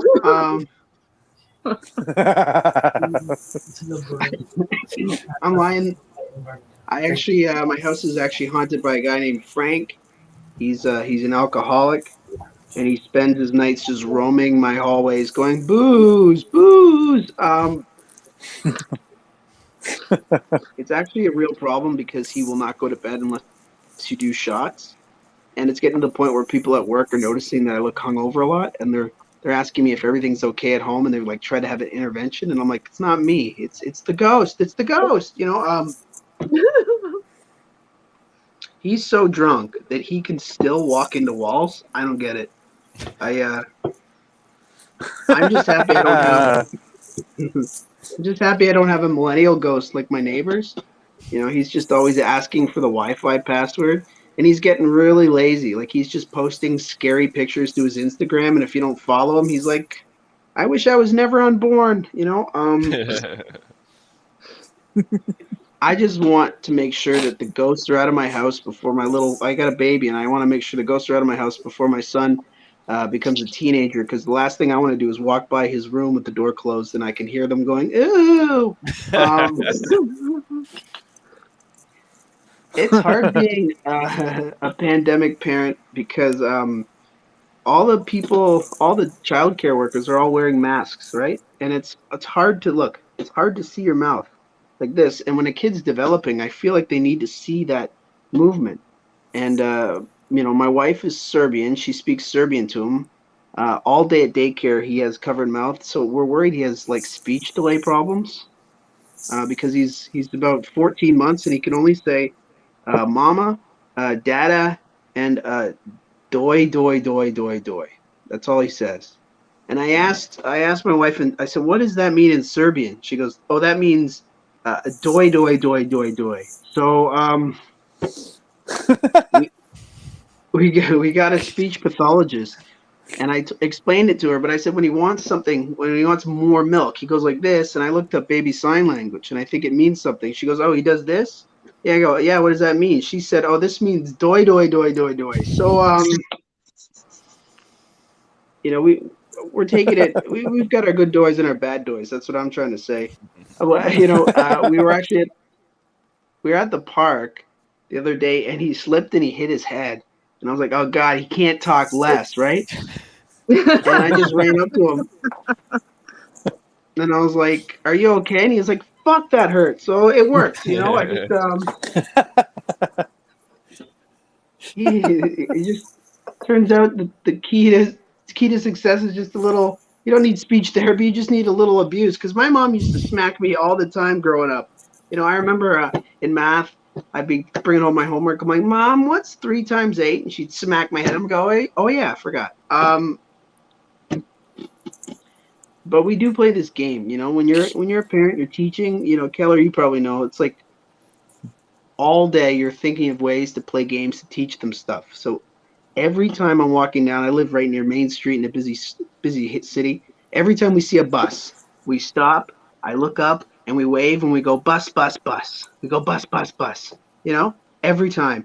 And today I was walking by myself and like muscle memory, I looked at the bus and I went bus, bus, bus, and it pulled over. So I didn't know what to do. So I just sort of got on. And he looked at me. He goes, "How's it going?" And I said, "Just today's a good day. Today's a good day." Okay, thanks. Round of applause for Einstein, everybody. I was halfway writing something down. I finally got a tag for you. I was like working so hard for it. Let's move to Matt first. How's it? You want to tell Ryan what you thought? Yeah, no, that was awesome. I really enjoyed the whole set. Very solid stuff overall.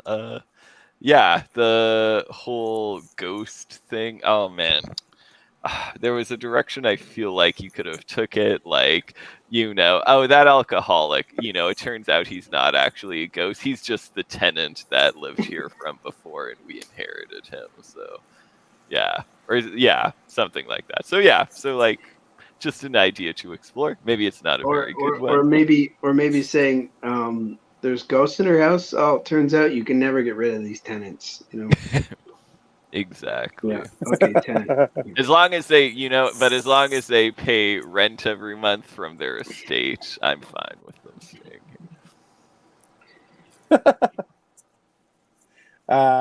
Lexi, what do you think? You're on mute. Her edibles kicked in pretty hard, so I can see. So she was talking about at the start. If you don't remember that, she's like zooming. Did you get any treats when you're gone, or what? No, I just had to use the bathroom and re-up. That's what I did. Wash your hands, children. Wash your hands. Yeah. But I did come back in enough time for upside down notes because I'm running out of space. First one, being from the country, and I found out like what real country people are is everyone just living in the country. Chain of trash. I love the thought of like white trash, but like there's different classes, just like everything. There's different types of people. There's like White Claw, and then you have a double wide, but you have no porch. And then there's I yell at my mom and I punch walls like my dad. So like there's different. Yeah. I come from upper white trash. Okay, so you're probably somewhere between White Claw and double wide with a porch, not without the porch.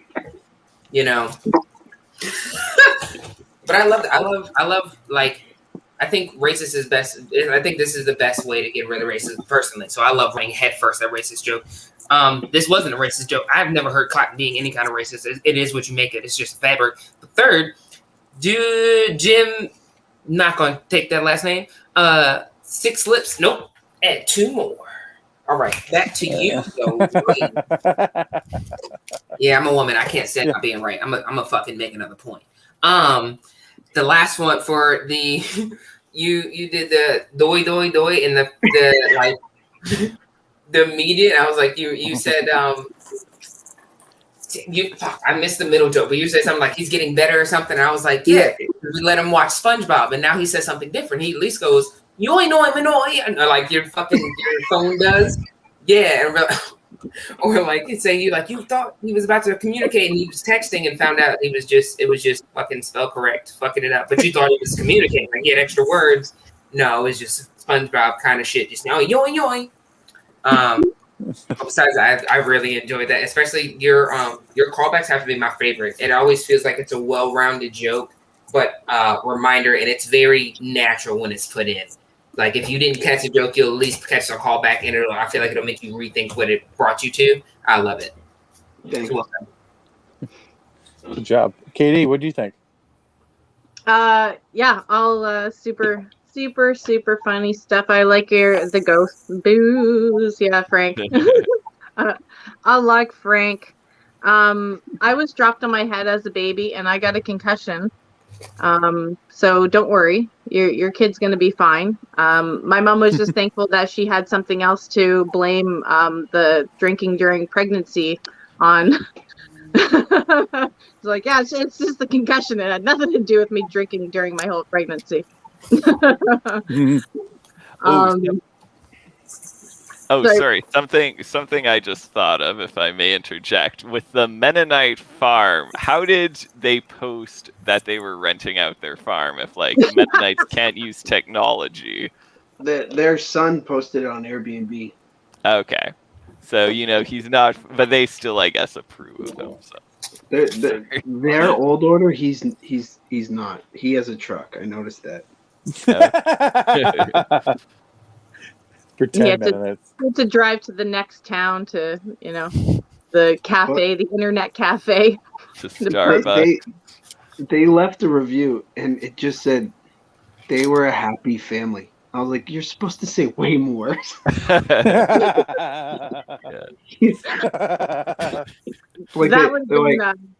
sounds ominous. Like, we're happy. Yeah, but basically it's like at least they had fun, Yeah.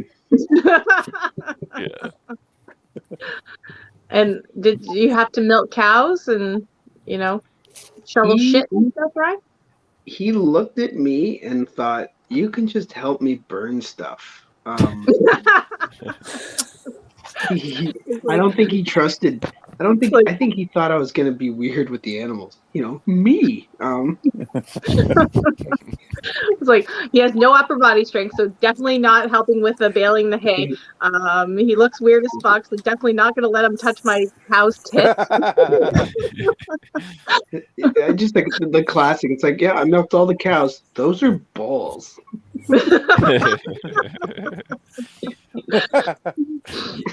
I like the idea too. With that turkey baster, Ryan. So then you're gonna. I like if he takes you around the farm and he's like introducing you to animals, like, oh, this is a goat, and you're like, what's his name?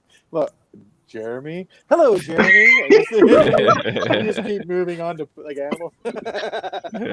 And I just like the thought of that. Sorry, Katie, I couldn't help but interject myself. Yeah, that's pretty much all I had. There you go. Jim had some good stuff here. Teat. Yeah. I keep missing that. I'm sorry, Jim. I keep forgetting about you on the side there. No offense. I'm just high. I wrote down some stuff for you, Ryan. Every time I started writing something down, it was like you just had better punchlines than I did. So I always find it hard. But your booze joke, the booze, I love that joke. But if he doesn't get his shot, and then he was like, he's always waking up and going, dude. I don't know what that's going to mean, but it's like that stuff. I like it too when you talk about your kid falling off and hitting his head, and like, oh, he can't get worse now. And then he says, fuck, that hurt, right? And I think it'd be funny after that. I can't remember what you said after that, but I started thinking like, man, that kid just won't shut the fuck up now. I had to knock him over to put him back where he was. I don't know. I don't think I delivered the punchline enough. What did I say? Turns out you don't need speech therapy. You just need a little case of abuse. Yeah. Oh, yeah. You did not say that. Yeah. Yeah, no, that's good though. That's a better joke. Yeah. I didn't get a lot on it. I was hoping to have more for you, but you're so quick on it. Like you're so clean on all those jokes. It's really hard to give you I guess input. It's just really good. So good job. So I think we should give him another round of applause there. What do you think? Yeah. Great job, Ryan. Okay, so let's move on. This next comedian, He's all the way from Hamilton, Ontario. I believe it's in Ontario. I never really, been there before. Nobody likes to go to Hamilton except for Matt. So please put your hands together for Matt. Thanks. Screw that intro out. Sorry, Matt. Yeah. So I'm actually an English master's student right now. So, I like to throw my life away. No big deal. However, you know what? Even though I'm an English master's student, I still don't know what a participle is.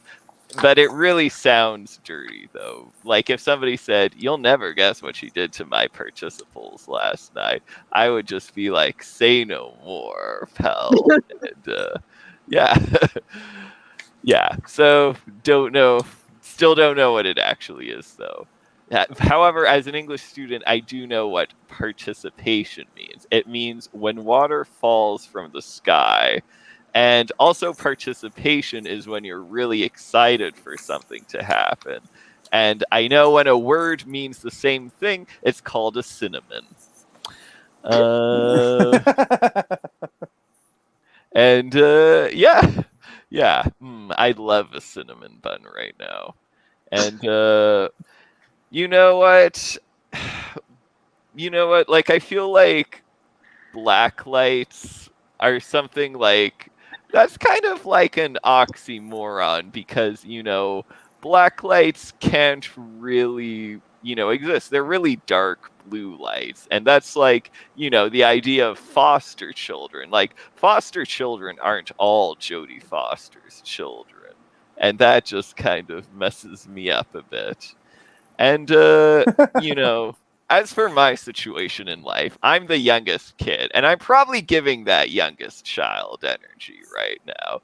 And I have to say, you might have heard of the first pancake. So, like they say, the first pancake is never the best. But for me and my parents, I'd say my two older siblings are super successful people, unlike me. And, I'm in my 30s now. So, there was a chance when I could have turned it around, but it's like, nah, you can't really. So I like to say I'm like the last waffle, when, you're kind of out of batter and it's like, oh, we still love this waffle. We'll still eat this waffle, but, it just doesn't satisfy our appetite quite as much. So that's me as the last waffle. And speaking of youngest sibling energy, have you guys heard of Chet Hanks, Tom Hanks' son? Yes. Boy, I just have to go in on him mostly because I'm kind of jealous of him because he's way richer than I am. Although I can sort of sympathize because we're both youngest siblings, and I'm a 30-something man child with more successful siblings as well. So Chet Hanks said the summer was going to be a white boy summer, famously, and he had to explain that it wasn't a racist thing. But I feel like if you have to explain something isn't a racist thing, maybe just rename the whole thing in general. Yes, and again, I have to say I hate him because he reminds me of me. And I feel like I don't know what his career actually is. Like, he does rapping now. He's trying to be a meme, but I feel like before he ran an acting school or something, but I can't really think of a single starring role he actually had, which, I mean, is kind of weird considering he's Tom Hanks' son. So you think with his Hollywood connections, he could get something. Like, I get it. Like, I understand he is able to get his foot in the door, but, he never went beyond that by being the son of Tom Hanks. So I do not think I would take acting lessons from him. And that's some of the material I have. Yay! Yeah, wouldn't Tom Hanks be the shitty teacher then? Because he couldn't teach his own kid how to be an actor? Maybe. I mean... Colin Hanks is an actor. Chet Hanks is I don't know. I've heard it said he's like the main character from Malibu's Most Wanted brought to life, which is pretty accurate. Yeah. What'd you think, Lexi Green, of Matt stuff? I thought I've never heard of Malibu Most Wanted brought to life. That's one of the movies you shouldn't have touched. Probably, I've never heard of this motherfucker. Oh, you never heard of Chet Hanks? I haven't. It sounds like a disease you get from walking on ice with your socks on, not taking your socks off. Definitely sound. That's what his name sounds like. Just like it. Tom Hanks, I'm cool with. That's Forrest Gump. The secondary, I think y'all should have went through like a maybe making name something. It don't sound right. It don't sound right. Similar to tuberculosis. I don't know. It sound like. But I enjoyed it.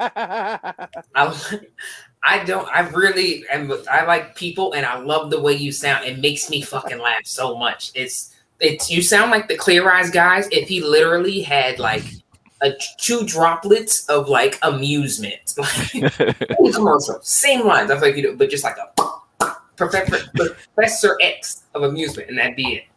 But what it took me 3 years to write down, and it was taking time too long, was your definition of participle made me like write a whole different definition because the sounding of the words. And I'm like, I'm with someone that is other, it's foreign, and we talk about like words in your English major and English words that actually make no sense for sound or spelling, whatever it is. And I was like, participle does sound, I don't even know what it is. I don't want to look it up because I have my own definition. The definition is now additive or an extra on Pornhub or whatever your chosen porn site. Because the first choice or choices did not share the same participation morals, principles, and safety zones and or hard limits.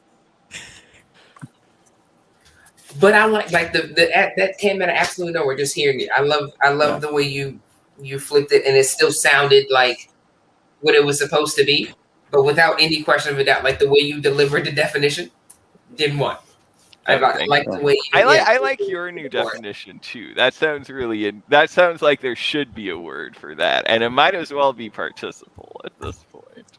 I'm really, if there was anything in college, I wanted to go for like cameras and then writing stuff because I like the comedy of that. But like your background pulled that off very well because I feel like the way you delivered, I was like, yeah, he's an English major, and I wouldn't think twice about like the sentiment until I thought about it and like tried to spell it.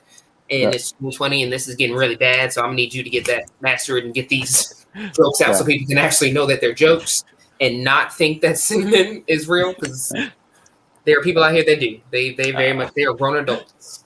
That's what Jim actually said right here was the cinnamon word bit was funny. Yeah, I have actually a similar joke to that. I'm not going to tell you what it is because I don't want you to stop doing your joke. But no. KD, what did you think of Matt's stuff?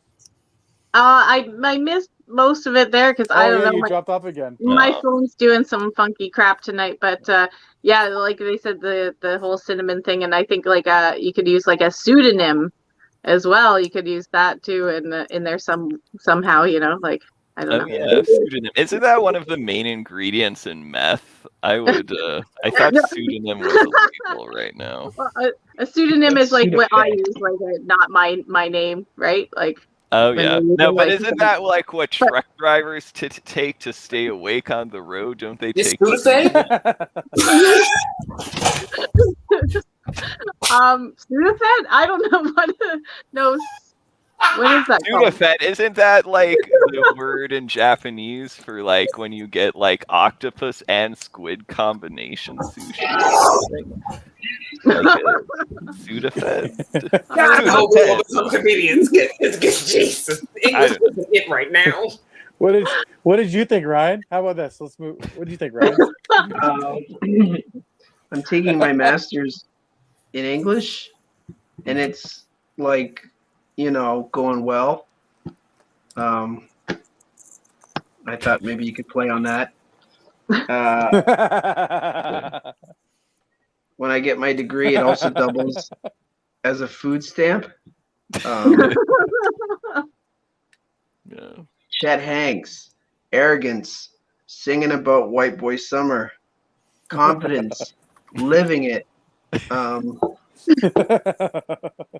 To be honest, I'm shocked anyone named Chet is racist and an asshole. I don't. And well, he wants to make it very Tom Hanks clear. Yeah, he's not racist. He wants to make that very clear too. But. Yeah. Sorry to interrupt. It's okay. No, it's just if you have to make that distinction, you know what they say. So he's Tom Hanks' son. He's Tom Hanks' son, which means he's a Hollywood kid. So at least you know for sure he's got herpes. Yeah. Yes.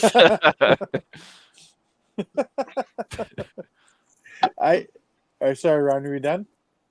Yeah, that was just callbacks for everybody. Yeah, it was good. I like it. I wrote down one single joke that I just thought was too funny, and I kept laughing about it. But you said you're an English master student. English master Yes. student. Yeah. Yep. That's where you learn how to treat butlers badly. Is that what it is? So, I couldn't help it. Masters. Yeah. Okay, I'm sorry. Maybe it's just funny to me. Yes. Yeah, there we go. Actually, well, I mean, it's only as racist as the English languages, which, you know what? This is a comedy workshop, not a 2-hour lecture on the history of racism and English and colonialism and all of that. That's separate. That's after when we're doing an academic chat. So, Chet Hanks told me I'm willing to have that the English language is not racist. So I believe him. He's Tom Hanks' son. Tom Hanks is a stand-up guy. He's good with some wine. That's okay. Yeah, I want to see.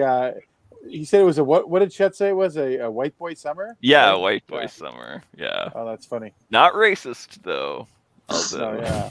Oh, yeah, no. It's like you grew up in the 1950s, you know. I'm just thinking of West Side Story. I just think of West Side Story, which was a white boy summer. That's the last one, I guess. Was the last one. Yeah. I don't want to. Yeah. Well, let's move on. It's getting. Not gonna last long.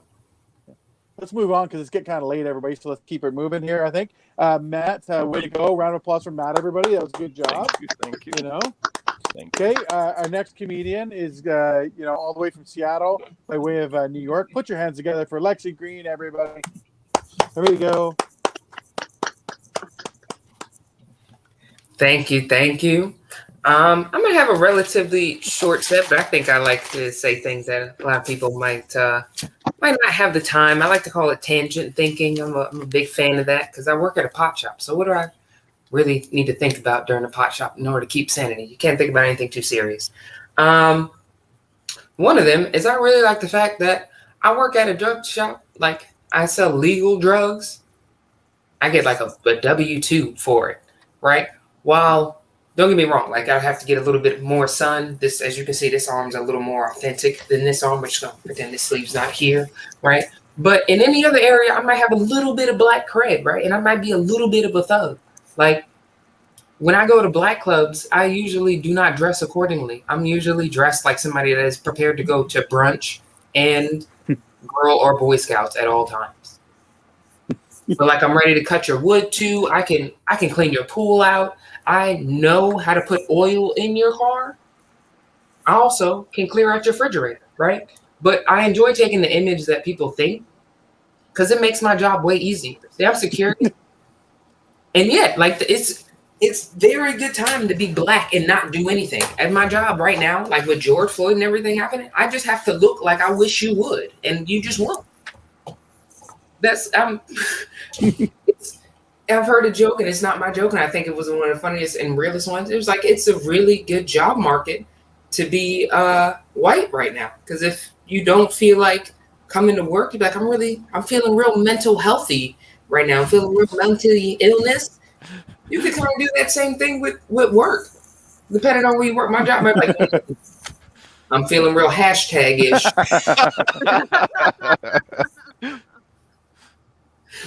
But I know, but I do. So no, sometimes if you park crooked, I hate people that can't park. I don't judge you, but I feel like if you can't park your car, you can't park what's between your legs. You have no functions over your arm. I feel like you have no eyesight. It's the same thing. I'm not judging. About the same thing. Dead set. From the East Coast, and I feel like that's East Coasters. I feel like you move. Everyone says you have like an attitude. No, you just kind of move where everything you do is supposed to give off your essence, right? So if I ask you for something very nicely, then you can be nice to me back. But if I ask you for something and ask like it's not a question, it's a statement, but I put a question mark at the end of it, you're probably going to give it to me. And that's how sales work in the East Coast. And that's why I'm here on the West Coast trying to explore the next world, right? But I don't think I can do this passive aggressive shit. Like I've been trying, right? I've been here for about 2 years now, and I enjoy the conversations of weirdness. But then there's things like a 40-year-old adult, will come to me with a real question, not to be racist. We've been hanging out for a little bit, and we know where it's about to go. Is cotton a racist word? I don't know. Is tacos a racist word? It is what you think it should be. And I'm going to end my last joke on the first time. No, I'm going to end it there, actually, because that's a different story. I was going to tell you guys about the first time I took drugs. I'll end it there. Next time. Hey, Lexi Green, everybody. Potatoes are definitely racist. I just want you to know Yes. this, okay? Yeah. Yes. Katie, what'd you think of Lexi's stuff? Funny. I really like the mental healthy. I'm gonna try that. I'm gonna text my boss tomorrow and be like, I'm feeling a little mental healthy. I'm just gonna take a pass on today. You can take a pass on every fucking day from now on if you feel like. Yeah. Shout out to you. Yeah. I don't want to say a joke without giving credit. Adam Lucky came up with that joke from Tacoma, circa. Oh yeah. Yeah, the whole hashtag thing, like feeling hashtaggy and all that stuff. That's funny. That's all. Yeah, really good. That's my favorite. Thank you. What'd you think, Ryan? She is. There's a lot of stuff in here that I think you could explore. Like, did you say with all these like race riots, it's a really good time to be a white person?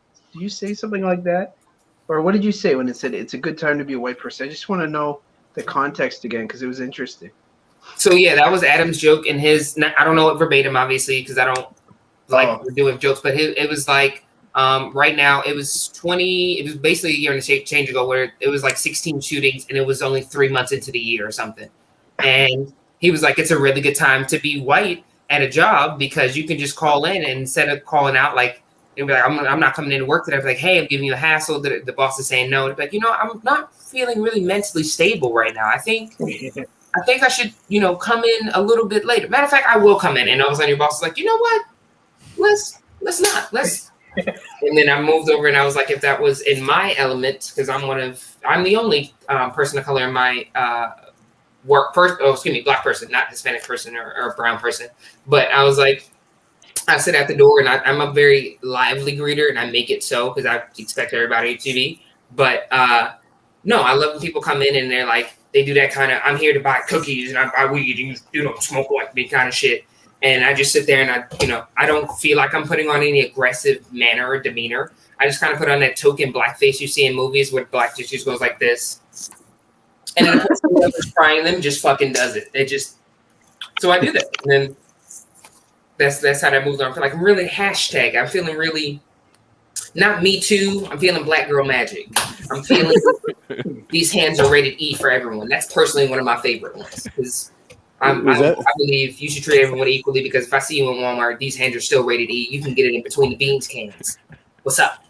They're getting flippity floppity, whatever you called it. You skibbity paps, yeah. Skibbity paps. Each person, you can get these skibbity paps. I'm gonna throw that Ryan, in. Sorry to interrupt you, Ryan. So, go ahead. So I was thinking, if it's a good time to be a white person, it's like these white people are getting all the anti-racism jobs. Talk about self-employment. My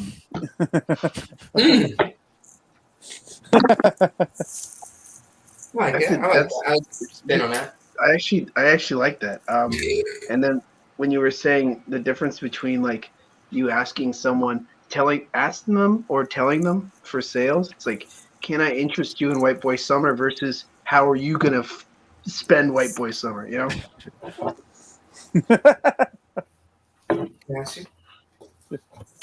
But yeah, it's there's probably some comedy there. But think about all these anti-racism groups are usually like run by a bunch of white people, and the joke is that self-employment because maybe they're causing racism, so it's like it's a perfect it's a perfect employment strategy. I That think is I'm pretty funny, also actually. minded. I like the thought of like blending and then like the hash to kind of build back to the hash tree, like getting a job and using the fact of mixed race, like getting a job and be like, yeah, like because my name is not a eccentric name, and then just to get in there and be like, no hashtag. As soon as we get like a meeting or some shit, just air everybody the fuck out. Yep. Ron, were you I done? think there's a lot of stuff that you could branch off from that. You got a lot of interesting stuff, a lot of avenues you can go down. It'd be interesting if you build on that, and I see you on the workshop, like because there's so much. You touched on so many topics that are really interesting. Even your sales stuff, you've got some great branch off points to some like pretty cool and unique, especially for your perspective, topics. And if you can make that informative and funny, that's going to be solid. Thank you. Yeah. I thought I like your tangent thinking thing. Where you talk about tangent thinking, I do that a lot myself too. I get in a real kind of, I guess, a rut, but I like that. I'll probably even quote it. You said that you worked at a pot shop, and your line was, and you get a W-2 for it. Is that what you said? And I was thinking that, yeah, and your pot shop gets half your paychecks back because you keep buying, product. I mean, that's pretty much what I would do, right? That'd be the worst thing about working at a pot shop, just continuously putting your paychecks. It's like you're working for free. It's like an indentured person, basically. They got you trapped. It's like you're stuck. Because you get cheap weed, so you just keep buying the weed off them, right? That must be the way it works. So, yeah. It's like the best job, best employment thing for work. But, yeah. I liked your mental health. I thought you said mental health-ish. I like that, too. I think it's a really good avenue to kind of go after, like Brian said. So, but yeah, no, good job, Lexi. So, Matt, what did you think? I like the whole set, of course, and I especially, as everybody mentioned, I'm feeling very mental healthy and very hashtag today, and I feel like something to explore that even more would be like, if you're in like a cushy job and you said, you're feeling a bit mental healthy, they'll be like, oh, of course, take the day off, take all the time you need. But like if you're working at Pizza and something and you say that, they're like, do you think you need a brain for this job? Like, come in and put those pepperoni slices on the pizzas, bro, or something. Like, it's totally like, it's totally like, a level of job, or like, I don't know. Like, if I were like a blue collar like plumber saying I feel a little mental health today, like, I don't know. Do you think the other guys on the job are gonna believe me, or are they? Yeah.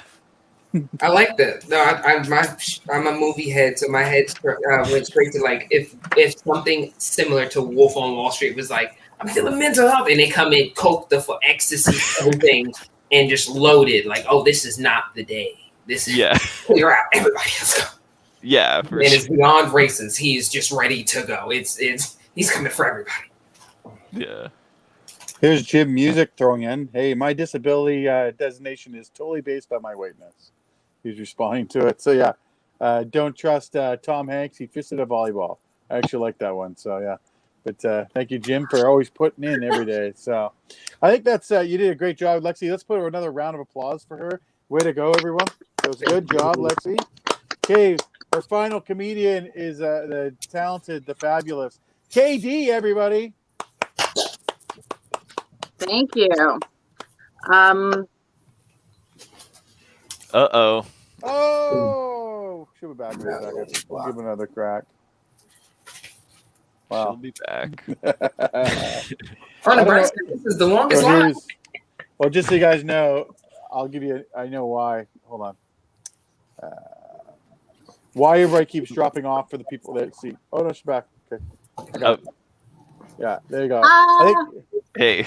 Okay.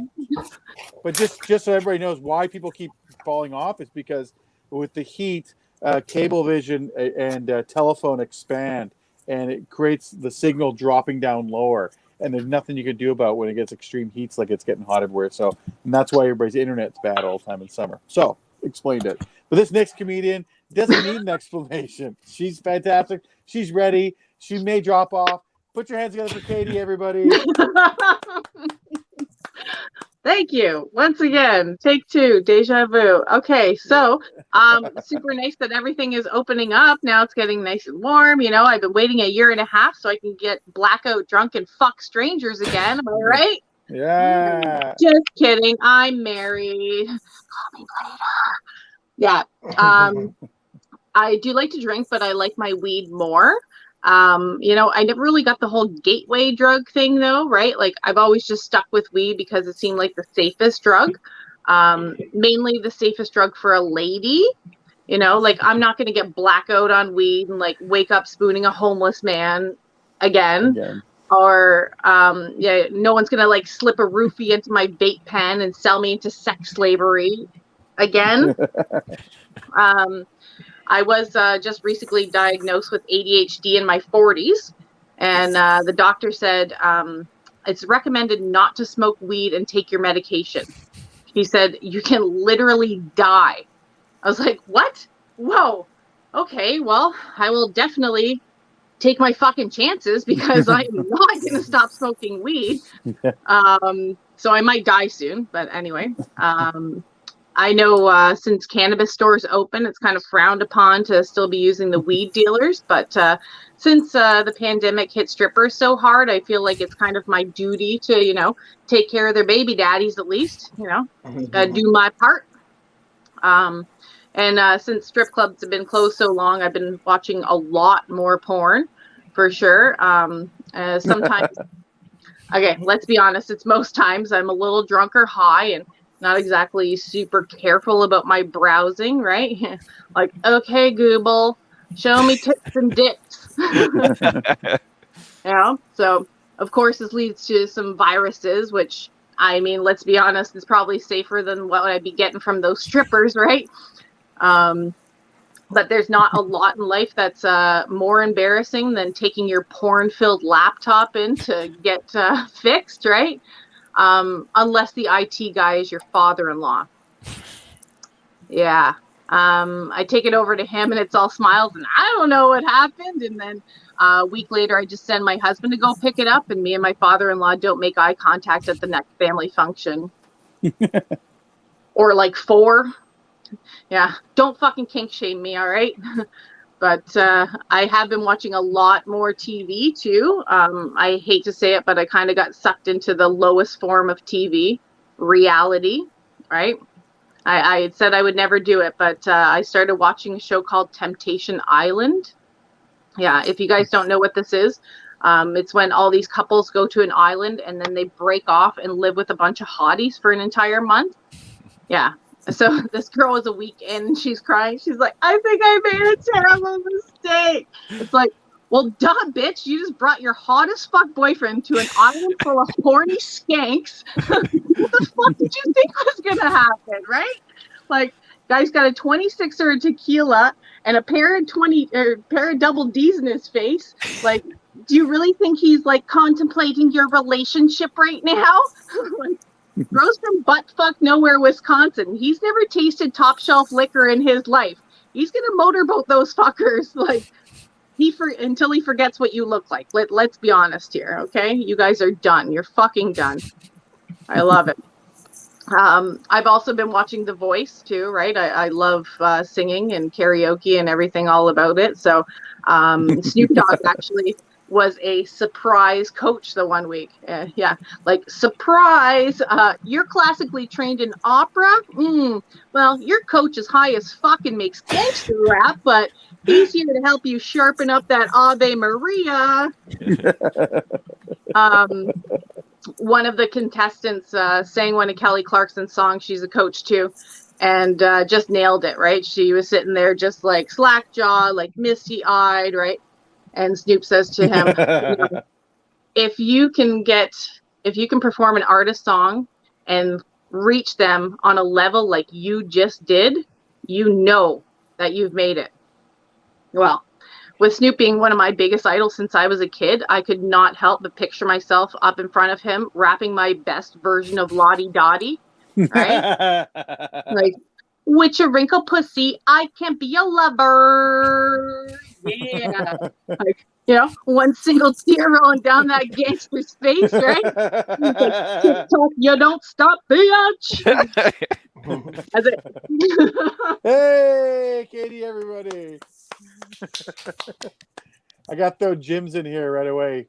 When you're going through the different things, nothing. He says, spooning Bill Cosby again. Oh, there's another one there. But yeah, no, when you're going through I couldn't help it. I like that one so much. So, Ryan, you get to go first. You were talking about gateway drugs. So you were saying something about how you don't think weed is a gateway drug, right? Mm-hmm. Yeah, just like people just a pizza and stuff like that. Yeah, and people don't think coke is a gateway drug, except maybe a gateway to buying Chet Hanks' new album.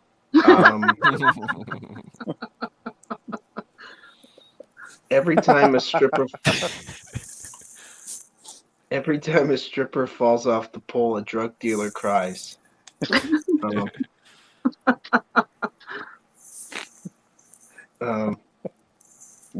Your father-in-law at Christmas nudges you and says, "Kelly, I never want you to Google blue waffle again." I can't believe this was a bad idea. Temptation Island. It's like the modern story of Adam and Eve, except the apple is now an apple bottom booty.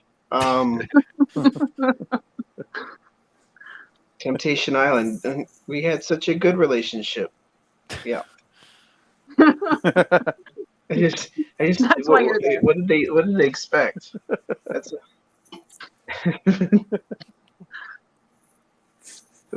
Where are they from? Wisconsin? I don't know. No, they're probably all from Jersey Shore. Anyways, I like your. Go ahead. Yeah. No, it's good. It's good. Just if I've got a couple copies of Chet Hanks' new album. If anyone has some coke.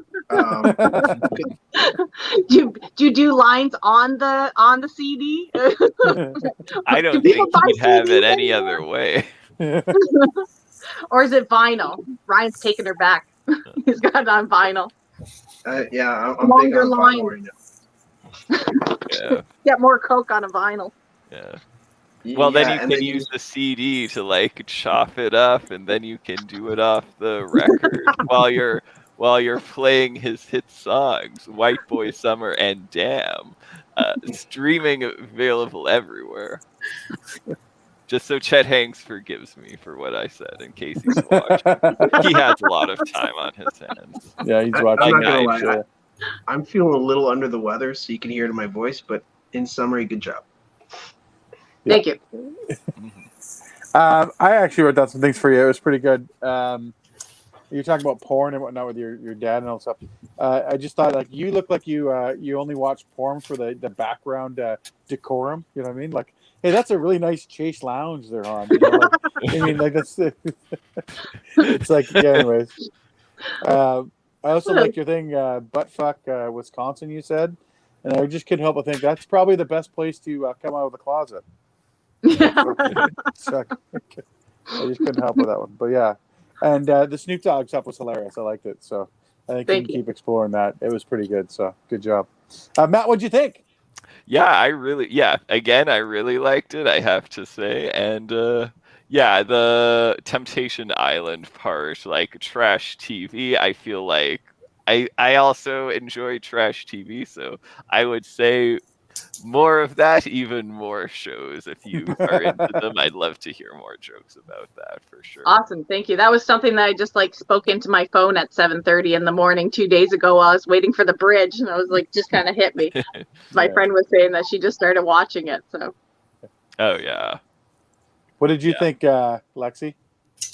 I had your opening, the literal rhyme like Dr. Seuss you had to start because you blipped off. Amazing. I'm not gonna run past that. That was lit. I like that shit. The first thing I wrote was everything is opening up, and you're right. And I like the pause, and I've been, damn it, Bobby. If she comes back with the jingle, I'm gonna be so happy. Yeah. she'll jump back. It's okay. We'll end this pretty quick. So here's Katie, add to stream. Sorry. Welcome back. It's like never happened to me before in like what 12 fucking episodes I've been on now. Yeah.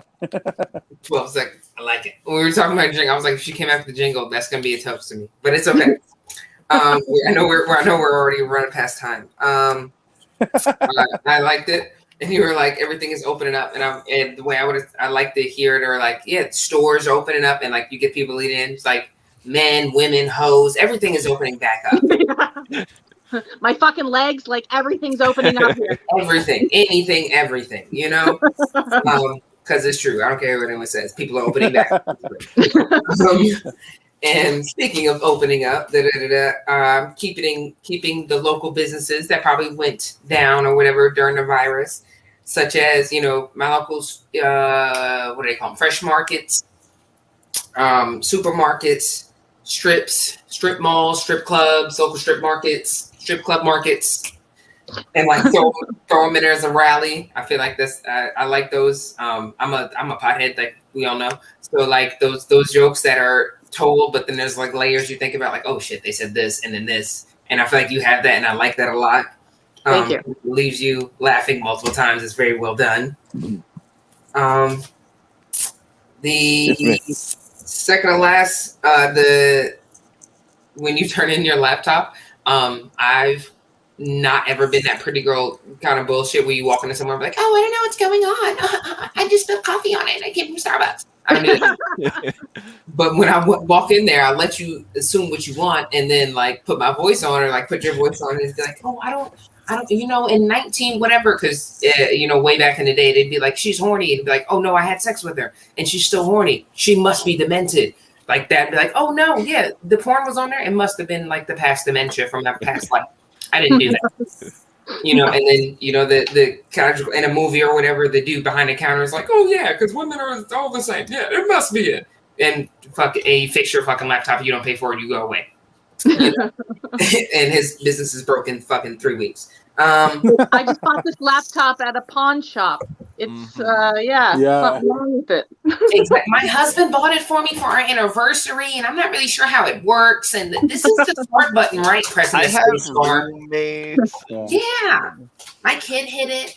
And then the last thing was the Temptation Island. I don't watch a whole bunch of TV, but it made me laugh because I was like, Temptation Island sounds like the DoorDash or Postmates version of like Tinder or you know, when it's dating site, the quickest way to get like all the sexiest people and be like, okay, as soon as you get off the show, what I gotta wait, like 6 weeks? Okay, as soon as I get the show, I just gotta wait for you to get off. I'm not scrolling anything. I see you. They already picked you. They swiped everyone, and here you are, dumb and realistic TV. I got you. And that's how reality stars are truly made. Kim Kardashians and such and such. I really enjoyed the set and all, though. Thank you. There's right here, Grow Canvas Grow says, maybe you can play more with the virus bit. Like, I'm being extra safe than even if my computer catches a virus nowadays. It also needs to be quarantined for 2 weeks. Anyways, he's saying great set, whoever that may be. Yeah, I'm really trying to like choke the end of like the pandemic jokes out. You know what I mean? Because I mean we're just about over that. So I also want to say that anytime I always drop off in future shows, we have to come back with different hats on. That's just the rule from now on, I think. Okay. So I just keep coming back different every time. So yeah, I think we'd have a round of applause for Katie. Everybody, good job. Thank you. Okay, everybody, this is the end of the show. We'll do a little small thing. Matt, where can we find you next little while? Yeah, so I do the workshop upon occasion, so look for me here. You can also follow my Instagram at Batmandura. You might see some pictures of food and nature. I don't really use it for comedy, but if you want some nice pictures in your feed, give me a follow. And I do have a TikTok account. I might start making content for it, so I'll say watch the space. Yeah. Awesome. Yeah. I like how he said if you want to catch me on the workshop, just follow me here. It's like as if anybody's doing that, Matt. But thank you for saying that. Well, So, yeah. well, shout out to Jim if you'd like to see Jim me is, again. yeah. Shout out to you, Yeah. Jim. Thank you. Lexi, we're gonna find you next little while. As of today, damn it, once we get into Shark Week, we'll be at Tacoma Comedy Club as usual. I love working on Mondays with Keller Reeves. Besides that, you can find me on Instagram or anywhere else, probably at Lexi Green. Yeah, awesome. Katie, where can we find you next little while? Well, you can always follow me on Instagram at k.d if you like pictures of my pets and weird shit that I take when I'm high. And then otherwise, if anyone's out and about in Niagara Falls in a couple of weeks, you can catch me and Ryan Sim at Tab's Brew House on August 17th. Wow, you get to meet the legend, eh? Yeah. The man, the guy. Ryan, we're gonna find you next week, apart from Niagara Falls. You can find me on Twitter at Ryan Sim Comedy, on YouTube at Ryan Sim, and TikTok at Ryan Simboy. I just celebrated 50 episodes of Chowing Down. If you haven't checked it out, check it out. I think tomorrow I'm going to air me eating Mennonite food. So Chowing Down. Really? Yeah. Awesome. Yeah, cool. Nice. I can't believe they let you film there. But I can't believe I've not had a heart attack after 50 episodes. Yeah, you go pretty hardcore. I watch every one of them actually. So yeah. You can find my name's Keller Reeves. You can find me hosting every Monday night here. I also could find me doing a bunch of shows. I've just started opening up and doing stuff. So I got some stuff nobody would care about here. But if you do, I'm in Surrey on the 8th. I'm running 2 shows out of my own garage, my own house now. That's what I've decided to do. So I can fit 20 people, and I've got some really good, highly booked comedians coming in that are, Yuck Yuck's headliners and stuff. It'll be a lot of fun. And I'm taking a trip. If you guys, I'm going down the States, okay? I'm making a trip. I was planning to go across Canada, but the borders are opening up. And guess what? Guess who's going to the sun? This guy. And he's going to be looking for gigs soon. So I want you to hire me. That's what I'm saying. None of you guys, just whoever's watching. Jim. Yeah. Anyways. But, thank you guys so much for being on the show. All you guys have been great. It was a lot of fun again. So thank you so much. You know what? I think we're all done. A round of applause for everybody. Good job. And everybody wave goodbye as we end the broadcast. Thanks for watching, Jim. Thanks for watching Girl Canvas. Thanks for watching, everybody.